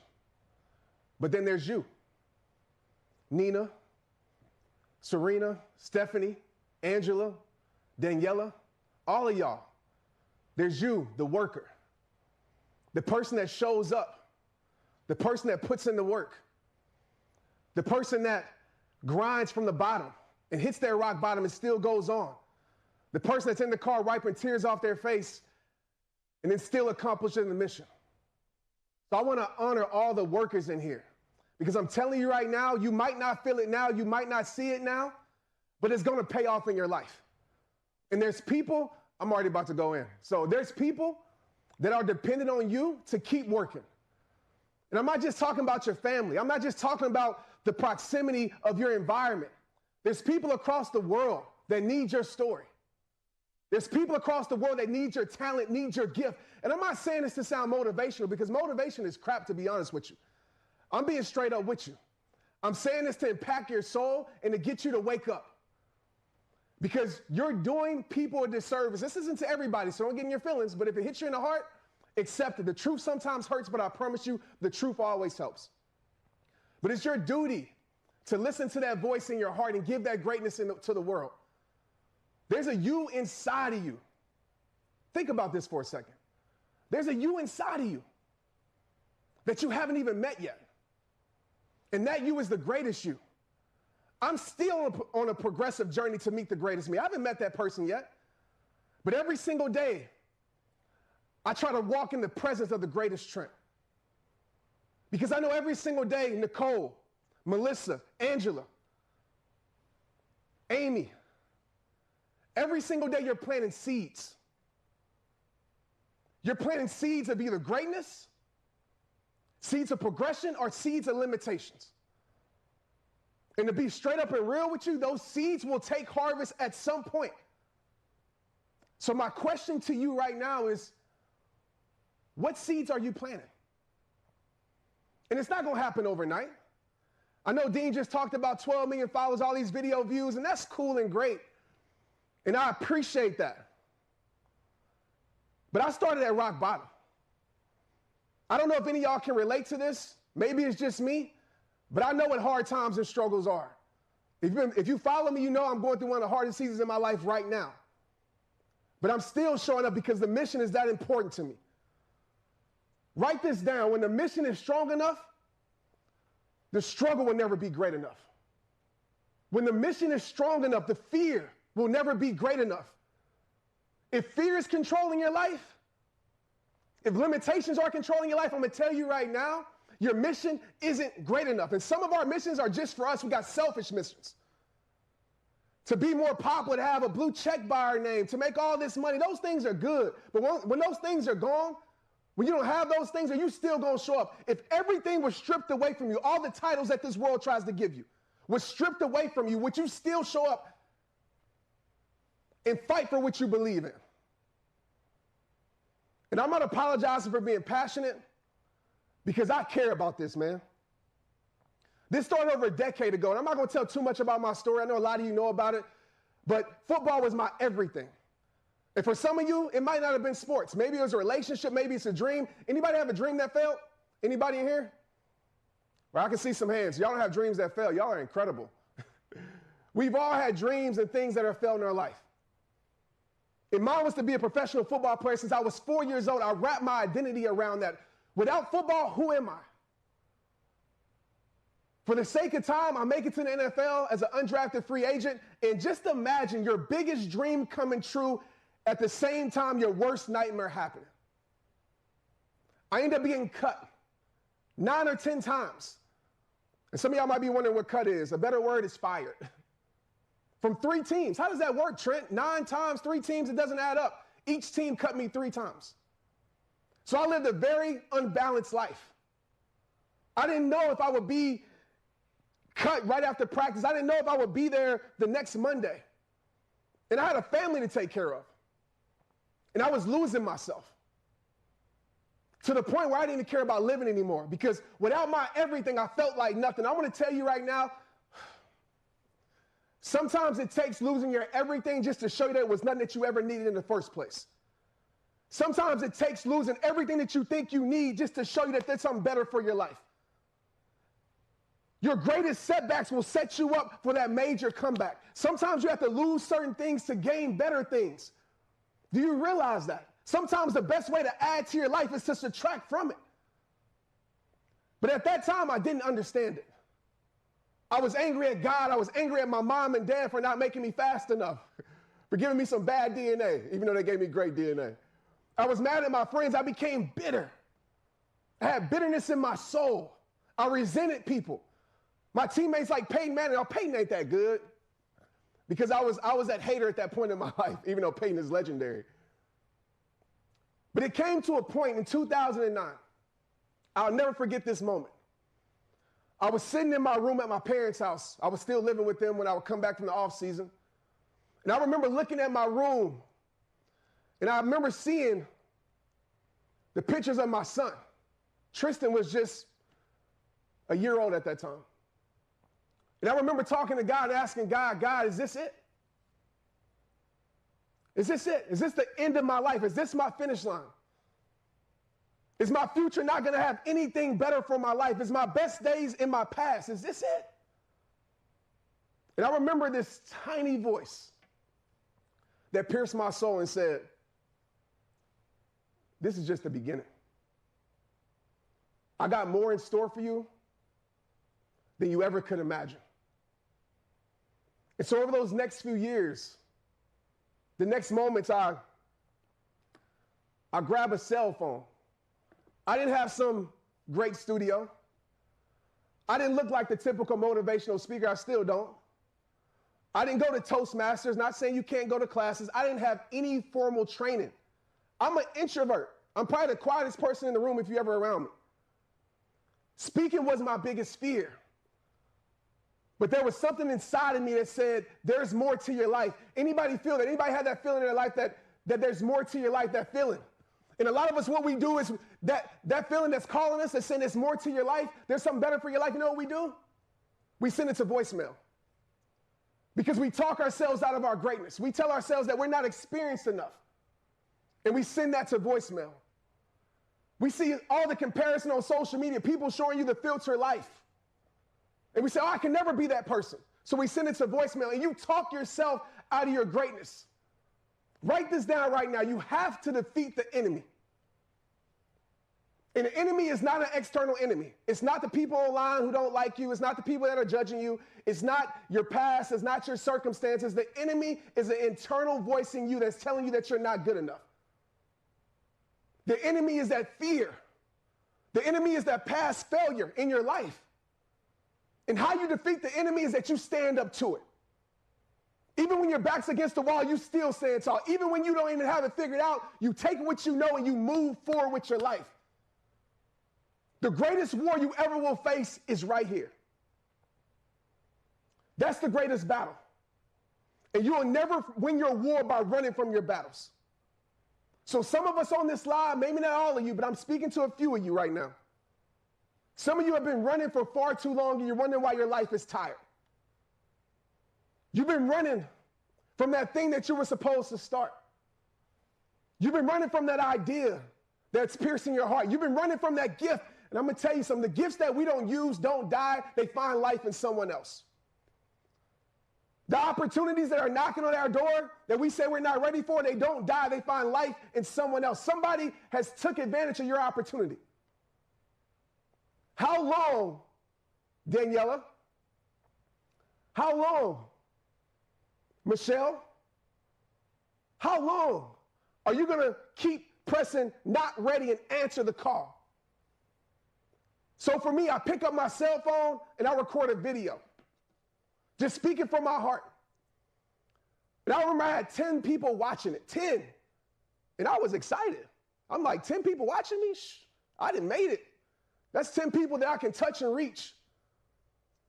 My goal since day one, I want y'all to hear this. My goal wasn't to reach millions. My goal was to reach you. My goal wasn't to reach millions of people. My goal was to change the life of one. And that first one was the person I looked in the mirror every single day, myself. Because if you don't believe it, if you don't live it, you're not going to have something called conviction and confidence. The reason I'm able to talk like this, because I live it. So if you're going to answer that call, drop a heart in the chat right now. I want to see this chat light up with hearts. If you're going to stop running, drop a heart in the chat. I see you, Vanessa. I see y'all. And so now people see all these videos. It took one moment. I'm going to progress because I don't want to tell too much about my story, but I want y'all to let y'all know that I didn't get millions of followers overnight. I didn't. I remember I had a speaking engagement. And remember, I'm an introvert. So my homeboy hits me up at a mega church in Dallas, Dr. Tony Evans. I don't know if y'all know Dr. Tony Evans. Incredible man of God. His son, Jonathan, reaches out to me and says, hey, Trent, come speak in my church. And I'm like, I'm never going to speak at your church, ever. I have nothing to speak about. My life is too bad. I have too many insecurities. I was allowing the enemy to keep me from my greatness. And I was talking myself out of it. So he used a little tactic. And he kept asking me, am I scared? And of course, you know, I'm a football guy. I'm an athlete. No, I ain't scared. Even though I was shaking. And I said, I'll do it. It was a 5-minute speech in front of like 5,000 kids. It seemed like 20,000 kids. And if you ever spoke in front of kids before, they are the hardest audience to speak in front of. If you want to hone your gift as a speaker, go speak in front of kids, okay? That's just a side note. And I get up there and I prepare the whole night before. Right? I know it like a rap verse. I love music, so I'm reciting it. I have it memorized. I had all these notes in my mind at that time. And I walk onto the stage. I look out, just like I'm seeing all your beautiful faces, but the kids aren't giving me y'all the same energy y'all giving. They look at me like, what are you about to talk about? We ain't trying to hear this. I froze up. I forgot everything. Everything. And I want to add this piece into the story. I was still hanging on the football. I was actually supposed to report that Saturday. This event was on Friday. I said 2 words or 2 phrases in that moment of me freezing up. I said, God, use me. And I said, Trent, you can either sink or you can swim. And at that moment, I just spoke from my heart. Those kids after ran up to me and asked me all these questions. And in that moment was the moment that I let go of football forever. I called my coach and I told him I wasn't coming. You know what he did? He hung up on me and said, good luck. I called my friends. My friends didn't understand it. And this is what I want to tell y'all right now. I'm not trying to get into this whole friendship thing, but you got to understand this right now. All right, surround your life around people who inject faith into your life instead of fears into your heart. If your environment doesn't have people that are injecting confidence in you, that are doubting you, and everybody's not going to get it. Your support will oftentimes come from strangers, and it's okay. We often run to the ones that we love most, but this is just fact. Sometimes it's the people you love the most that will support you the least. And that can no longer be an excuse, because one of the biggest excuses, and I'm sorry I'm getting passionate, but I see so many people silence their greatness because I don't have support. Oh, they don't understand me, they don't get me. God gave you the vision. Why are you expecting other people to see it? Y'all feel that? Yeah. Why are y'all expecting other people to see it? It's in your heart. Most people won't see it until you actually accomplish it. So stop trying to get people to see your vision and stop using the excuse, Trent, I don't have support. Go support yourself, because when you walk down the path of the journey, I know it's about the journey. The journey might not be perfect. The path might not be perfect, but the purpose of the path is always perfect. I will tell you this, the journey will always reveal in your life the things that you need. Me and Dean, I can tell me and Dean's story. It was me walking on my path and going to certain things outside of my comfort zone that allowed me to run into a great man like Dean. It wasn't the people close to me that brought me there. So don't let the lack of support, write this down, their lack of support, whoever they is or are, their lack of support has nothing to do with your level of success. The person that has everything to do with it is you. So if you're crying about support, are you supporting yourself? If you're crying about people not believing in you, do you believe in you? Because, my friend, you set the tone for your life. Another thing I want to talk about real quick, because I got 4 minutes. So we talked about number 1, defeating the enemy, and a whole bunch of other stuff that's just me as a heart speaker. Number 2, I need everybody in here, Chris, Nick, everybody in here, I need you to magnify your mission. It has to become greater. It has to become greater. Your mission is your magnet. So not to get too much into my personal journey right now, my personal story, what I'm going through in my season, I'll probably cry, and I don't want to cry right now. But people have been asking me, Trent, how have you been able to still push through? How have you been able to still overcome? With losing your mother, with your daughter going to the ICU, with losing your grandmother all in a matter of weeks, how have you been able to do it? Has it been hard? Hell yeah, it's been hard. But that magnet is so strong with my mission that it's like a tugboat, that even when I want to give up and quit, it continues to roll for me. Even when I want to give up and quit, it continues to be the engine that pulls me through the troubled water, that pulls me through the rising tide, and I'm able to keep progressing and keep going. You have to make your magnet stronger. That mission, is it strong enough to still pull you through your hardest times? Because the truth is, none of us are exempt from hard times. And oftentimes, your commitment gets exposed when inconvenience shows up. Your commitment gets exposed when struggle shows up. If it was easy, everybody would do it. So really hone in on your mission. Is it just about you? Because if it's just about you, you will quit. But when it's about leaving legacy, we talk about planting seeds every day, right? When you leave that legacy and this generational change, think about this. Some of you have the gifts to change generations.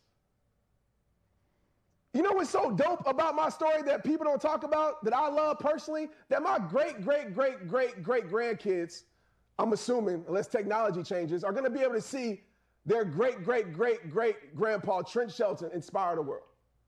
They're going to be able to go see videos and go see my ideas, see what I stood for, see what I believe in. They're going to be able to see that. So if anything, leave a trail of legacy to change generations. The third thing I want to touch on before I wrap this up. Are y'all feeling this? Okay, cool. The third thing I want to touch on before I leave you guys is opportunity cost. There's a little quote that I love to say that really ignites action in my life, that really ignites action that overcomes procrastination, that really ignites passion.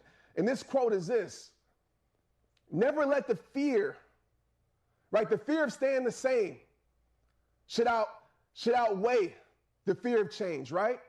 So a lot of us, we're so afraid to change, but staying the same should scare you even more. Staying the same, being the same person 5 years from now, 2 months from now, should scare you more. What is it costing you not to show up? Because some of us, we think it's just costing us, I'm just not showing up today, that's it. No. Just imagine if I would have never showed up and walked into my fear, there wouldn't be millions of people across the world being impacted. What is it costing you not to be disciplined? What is it costing you not to stay committed? The definition of commitment is this, because I want to say this, because the mood that you have right now will leave next week when real life gets back to you. Commitment is this: staying loyal to what you said you were going to do. Not Dean, not Brendan, not Tony, not me, not your mama, not your daddy, to what you said you were going to do long after the mood you said has left you. That's commitment. So when you're doing videos and one person shows up, you still going to stay committed? When you sell your program and maybe, as Dean said, 32 people bought his program, right, when he was selling cars, you still going to show up and stay committed? Your commitment has to be rooted. Because I believe Dean said this, right? When the roots are deep enough, the tree, right, can't sway, or somebody said like that. Strengthen those roots. And I'll leave you with this message. You have the damn baton in your hands. I don't know if any of y'all ever ran track before, but track is a relay, 4x4. And I'll get a little bit personal. My mother just reached her finish line, right? She left, she's gone, she did her job. God called her home. And she ran her race. She ran her race as best as she could, and blessed my mother's heart, because my mother gave me and her 2 other boys, me and my brothers, the lead on life. She didn't give me the baton behind where I had to play catch up. And I know some of us are not as fortunate to have that, and I get it. But the point is, she gave me the baton, and now it's my time to run my race. You have the baton in your hands. My question to you is, how you going to run your race?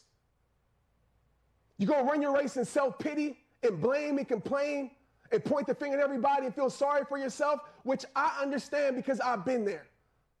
But that's not going to help you run a race efficiently and run a race where you give somebody else the lead on life. It is time for you to get the most out of your life by running your race. Don't waste it, because somebody somewhere in the world didn't have the opportunity today with breath in their body to be able to run the race. You are not old or young based upon your birthday. You are old or young based upon your death date. And none of us know how much time we have left. So my friends, run your race well. And make sure when you cross the finish line, you cross that mall with pride. But like I said in every single message, it all starts with you. It's rehab time. Let's get it. Thank you so much. I appreciate y'all. Appreciate you, bro. Seriously, guys, what can you say? Trent Shelton, give it up for him. He'll be watching the chat in the back. Hey, let me just ask you right now, are you glad you're here for the Own Your Future Challenge? Let me know. Put it in the chat right now. Are you glad you're here? Wow. Anybody else writing notes and quotes as fast as I was?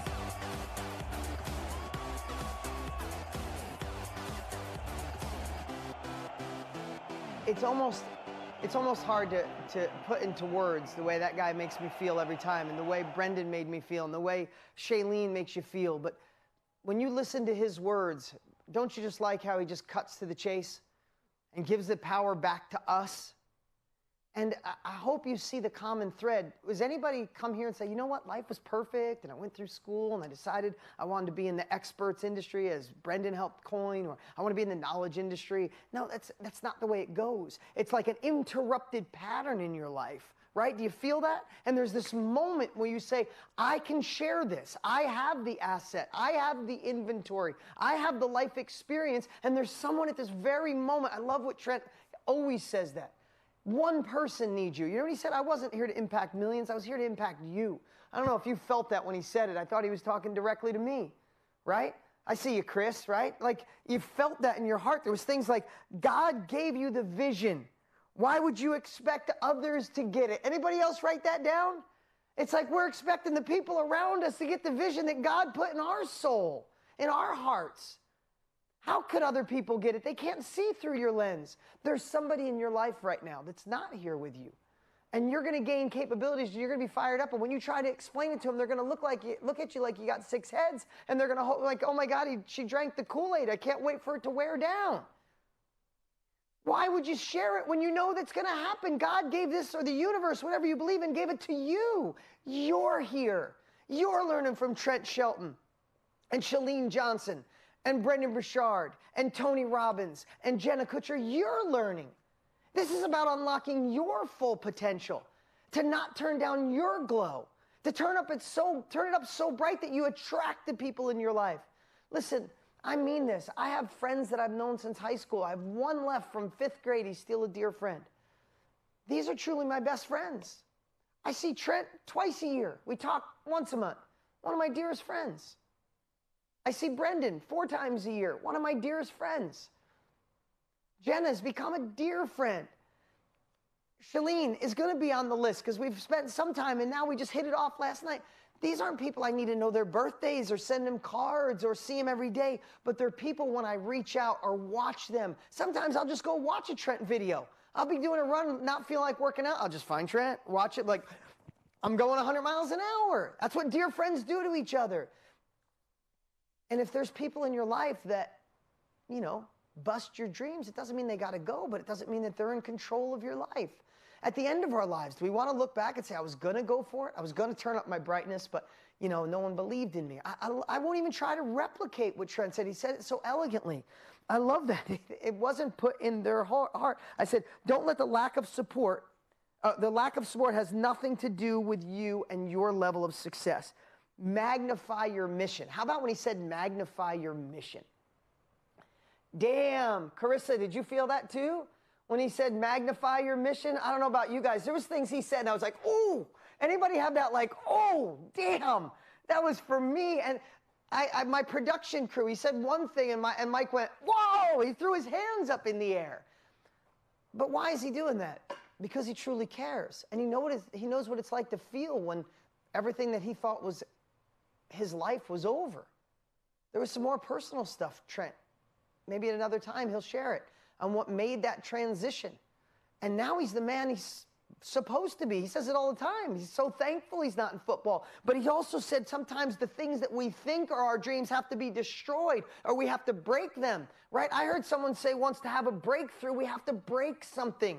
So we're thinking the thing that went wrong, the person that let us down, the business that didn't work, we're thinking that's the thing that's our anchor, when we reposition, it was actually the launching pad. Thank God that relationship didn't work, or that business didn't work, or that time in history didn't work, because you're set up for greatness in this moment with all those experiences to drive you forward.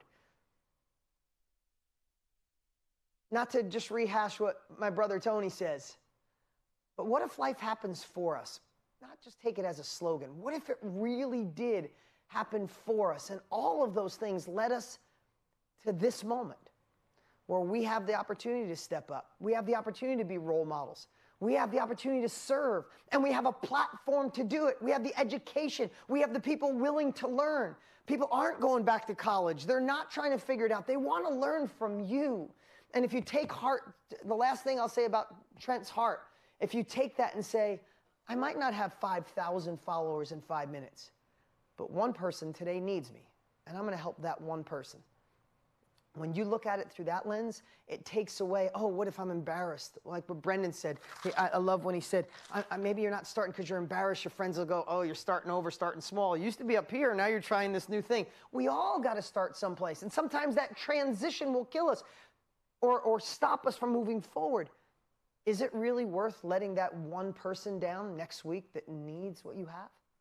Are you going to let embarrassment stop you from impacting, serving, and finding who you're meant to be? And maybe, Amir, I see you shaking your head, right? We just can't do that anymore. That's why we're so excited about these 5 days, because I hope you saw the dot today. You saw delivery systems today. You saw mess-to-message, your expertise, your skill, or being something you're passionate about, or being the reporter. You thought you could build a course, you could do a live, you could go do a mastermind, you could do a workshop, you could do a community, you could coach a couple people at once online. All of this, the pieces are there. When we narrow it down, we all have something to serve. But we also need to climb in here and see the proof, right? The 4-minute mile. Right? It's the greatest story. We've all heard it way too many times, right? Roger Bannister ran the 4-minute mile. Before that, they said it was physically impossible for the human body to run 4-minute mile. He runs the 4-minute mile. Never in the history of the time anybody had ever done it. He runs it. And what happens in the next year? 18 people run the 4-minute mile. How the heck does that happen? Did they all go on steroids? Right? Did human evolve? Did we evolve? No. They just believed they could. And I hope today anchors in your belief that you can, that you were given this vision, you were given this desire for more. This is yours, not someone else's, and they don't need to believe in you. If you don't think everybody who is here today, including me, has been called the dreamer, crazy, it'll never work, you're too young, you're too old, you don't have the money, you don't have the education, they don't make statues of critics. They make statues of the crazy people. And I'm glad we're all crazy. So you guys ready to do this? Can I get some commitment? We're ready? Who's ready to show up and play full out tomorrow? You guys ready to show up and play full out tomorrow? Tomorrow, if you think yesterday and today was good, tomorrow, I'm thinking tomorrow is going to be your best day ever. I'm just saying. But you got to be here. Be here live.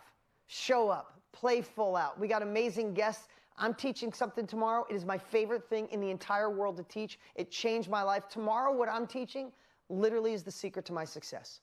I'm not joking. Tomorrow you will learn the secret to how I got here. And I can't wait to share. Kevin, I saw you say, bring it. I'm bringing it. I'm bringing it, man. There's no way to hold it back. So I'm going to bring KK out here in a minute. Don't go anywhere. She's giving away some cool prizes. But besides that, she's going to go over a little homework assignment tonight for you. This isn't for me. This is for you. Never leave the scene of this momentum without taking an action, without doing something. Yes, we're going to have a fun challenge tonight, but she's got a little homework. It's going to go less than 5 minutes. She'll go through this with you. I'm going to encourage you to do it while you're in this state, Like Trent said, in a week from now, you might not be in this state. Do the homework. You can come back to it and say, while I was there, I felt this, right? Last thing I'll share is I use these words a lot because I use them with my children. My daughter's 14, heading towards 15. I had to anchor this into her soul. I said, who are we going to be when no one's watching? I said that about Tony. I said it a couple times. That's the theme for my New Year's this year, for 2021, with my daughter and my son, my older kids. I said, this is the year of who you are when no one's watching, because I can't see who you are. I can't see what you do. You could sneak stuff, sneak drinking, sneak out. I probably wouldn't know. But you'll know. And what kind of character do you want? Would you like to be the person that you're the same? I could look at your phone. Anybody could do it. Like if no one knows that the microphone's on and they hear you talking and you're congruent to the person you are when the mic's on, or when dad's not listening and you're talking to your friends, how cool would it be to just be you, to not have to pretend, have to be two people? And I said, don't pretend you want to be great at pitching, but when no one's watching, you don't practice. You binge out on TikTok, right? And my daughter practices all the time pitching. My son practices all the time. That's why they're good, because they do the work when no one's watching. Next week, no one's going to be watching. But you'll have the opportunity to have capabilities in your hand where you can dig in, your vision, your dream, gain it, go for it, do it. And as Frank Sinatra says, the best revenge or the best way to show people what you're doing is massive success, right? So let's get out and make it happen. You guys ready for that? You guys ready? Are you ready for tomorrow? All right, put it in your phone. Be here tomorrow on time, show up, ready to play. But right now, 10 quick minutes with Carissa, KK. Do the homework. Some good prizes are given away, and we'll see you tomorrow. Let's give it up for KK. Okay, everybody, come on. I mean, day 2, how are you feeling out there? Show me with your body if you're in VIP. YouTube, I was watching your chats. You guys are going crazy. What a beautiful day, my friends. I told you this morning that day 2, maybe, perhaps, could be the best one yet. Was I right? Until you get to tomorrow, you just heard what Dean said. Tomorrow is where this all comes together. Tomorrow's a really, really important day. Let's recap. This is your daily wrap-up. I'll be here with you for just a little bit. But how many of you would like to go out today with the same level of energy that you started today with? By a show of hands, say yes. Who's feeling good, having more energy, having greater beliefs about themselves, seeing more opportunity in your life? I don't know. I think we call this owning your future. Does anyone feel like they're starting to own their future? I mean, I wasn't even trying to make a joke, but it's happening. This is the compound effect. When you show up for you every day, these things just happen inside of you.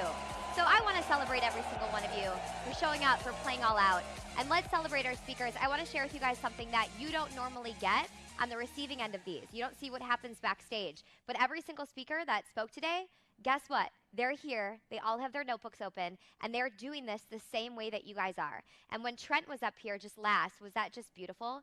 He walked out, and then everybody applauded and went crazy. And Dean was right. They're not getting paid to come here. They're here today because they've been where some of you are. And you have to press go. You have to press start. You have to see an opportunity and go for it. Even if there are some feelings you got to work through to get there. Are you all willing to coach yourself through some of those feelings to get to what that opportunity is available for you today? Yes? Come on, give me a show of hands. Say yes, put it in the chat box. Put I'm ready, put I'm next in that chat box, because this is your moment, my friends. Okay, tomorrow is a really important day. It's the most important day. You're getting really, really tactical. Dean is teaching something. If you didn't see, he has his notebook. He's got some handwritten notes, and I was kind of looking at them. And tomorrow he is going to unveil something for you guys that is so tremendously important. So make sure that you are here on time. It's 11 a.m. Pacific Standard Time, and you have 2 incredible speakers. Tomorrow you have Jamie Kern-Lima, founder of IT Cosmetics. Ladies, any of you wear that? My face right now, sponsored by IT Cosmetics, but she's going to walk you guys through really what it looks like to believe in yourself and the possibility that you have here. And then you also have Russell Brunson, one of the most intelligent marketing minds that currently exists on the planet. It's a very, very, very important day. Show up here on time. Give everything that you have. We talked about this a little bit on day 1. Dean did. He said, how can you thank all these great people that are coming? Do any of you want to thank these incredible speakers that are giving their time, their heart, their energy, their insights?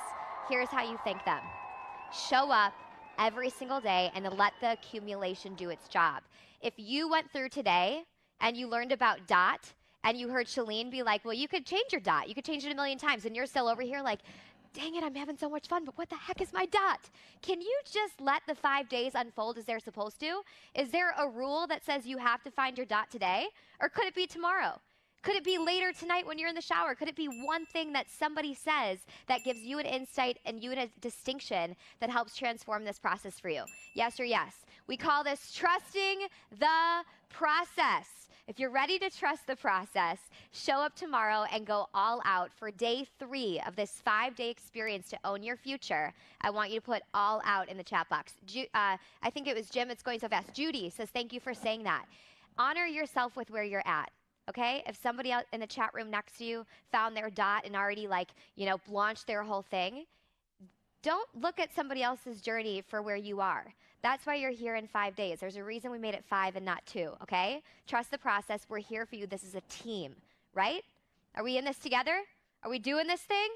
So let's talk about your homework, all right? I don't really like the word homework. I'm going to call it glow work. You guys have Glow Atanmo. She's a speaker here. Some of you joined just for her. We're going to call this glow work, okay? You got a little activity tonight to help what you did today sink in.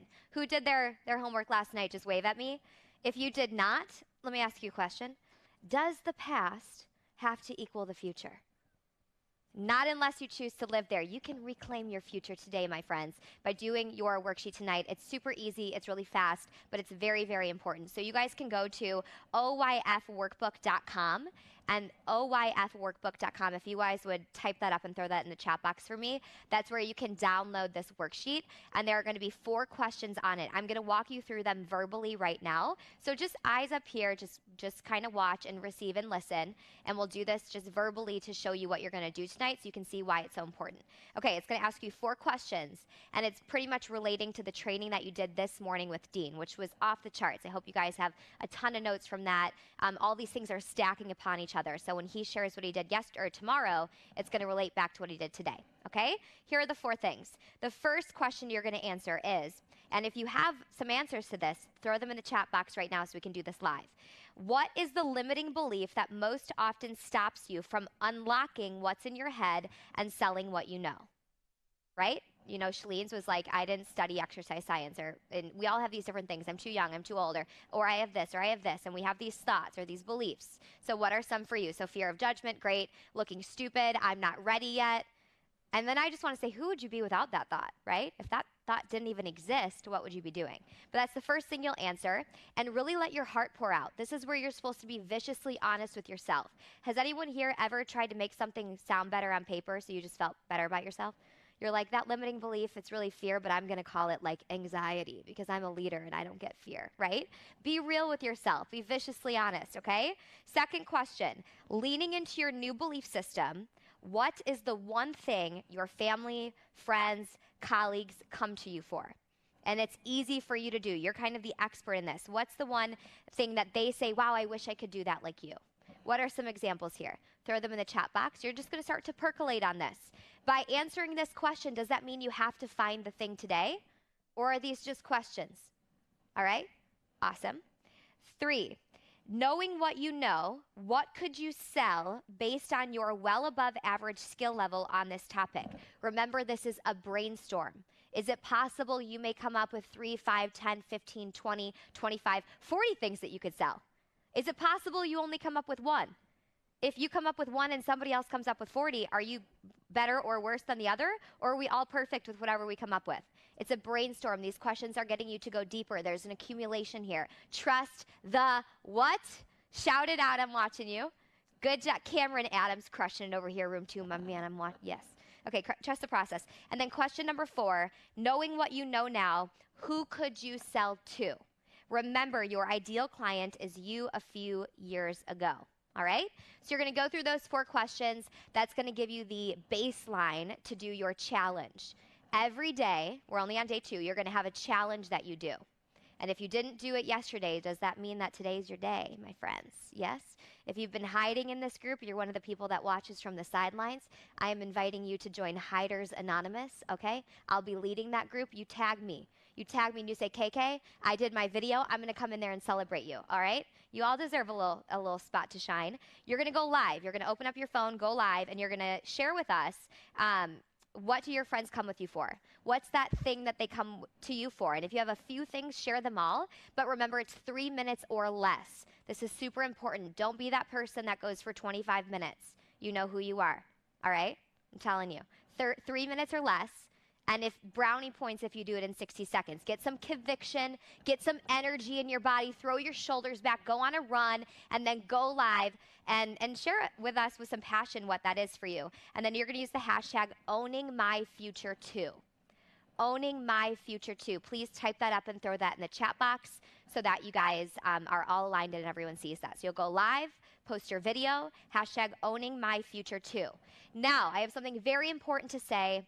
I have kind of talked at the same tempo for a while, so I want to make sure this doesn't blend in. So really quick, everyone take both arms up so I can see you and I know that you're ready to hear the next thing I've got. And then do a little dance for me. Celebrate yourself. Come on, you guys are crushing it. A little bit of, yep. Cameron Adams again out of his chair. Okay, you dancing queens, get your hands down. Let's get back to business. We're asking you to go live. Is it possible it could be a little uncomfortable for some of you? You've never gone live before. You don't even know where the button is. Why would I go live? I'm never on video. I saw someone say I'm usually behind the camera. Guess what this is? It's an uncomfortable moment, and it gives you a chance to get over being uncomfortable, which maybe, I don't know, kind of sounds like joining an industry like this. Is there ever going to be a moment where you may have to get over being uncomfortable? And this is a really good time to practice. Would you agree with me? Within this team, within this community, we're doing this together. So this is your first rodeo. If you didn't do it yesterday, you got this, and we're rooting for you guys. So go live and share that, okay? #OwningMyFuture2. If that makes sense, put both arms up in the air and give me that double fist bump so I can just see you guys. If you're in YouTube, Facebook, just put yes in that chat box. Let's move on to something really fun. We're going to wrap out the day with a lot of energy. Sit back up in your seats, put those shoulders back, lift your head up, smile for God's sakes, and we're going to give away some prizes for some epic participation. You guys have been rocking this challenge, and we want to honor you. So we're giving away 3 prizes today. If you do not remember yesterday, I told you what they would be. We're going to give away 1 $250 Amazon gift card, 1 Microsoft Surface computer, and 1 ticket to Dean's live event. It's called World Summit. It's so good. I shared a sizzle video yesterday. I'm going to share all 3 names right now. I don't know if we have any like drum roll music situations, but if we do, or even if we do not, I'm going to have all of you just go like this, all right? And this, go like this, okay? And then I'm going to make it really dramatic and unveil the winners. The first winner with a $250 Amazon gift card is Mary Bell Gray. Give it up for Mary Bell, everybody. Throw her name in the chat box and congratulate her, all right? The second winner, going home with a Microsoft Surface computer. Give me that drum roll here. Come on, don't lose it. Come on. Is, my friends, Shell Miller. Shell Miller, congratulations. You're crushing it. And the third winner, I just need to say something here. No judgment, okay? I'm not perfect. I have no idea how to pronounce this name. We all tried to do it in the back. It's a tough one. I'm going to give it my best go, okay? Are you going to judge me or not? Cool. Let's begin. Drum roll. Third winner is going home with a ticket to the World Summit. This is a big, big deal, my friends. And this winner is Nagobi Samson Shinedu. It's my best. That's the best one I got right there, my friends. Those are our winners. Remember to win those. You must do your videos in less than 3 minutes. The only way you're eligible is when you go live and do that challenge. So those of you that go in tonight, we have great prizes for you that we're giving away throughout the rest of the challenge. So we're super, super excited. And then VIPs, we're going to take a quick break and we'll start with you in 5 minutes for your hot seat coaching session. And then everybody else, show up on time tomorrow, 11 a.m. Pacific time. And let's get ready to party. Let's get ready to rock it. We've got a huge day tomorrow. Let's crank it with some energy here. Let's celebrate wrapping this up, my friends. It is the second day of Own Your Future.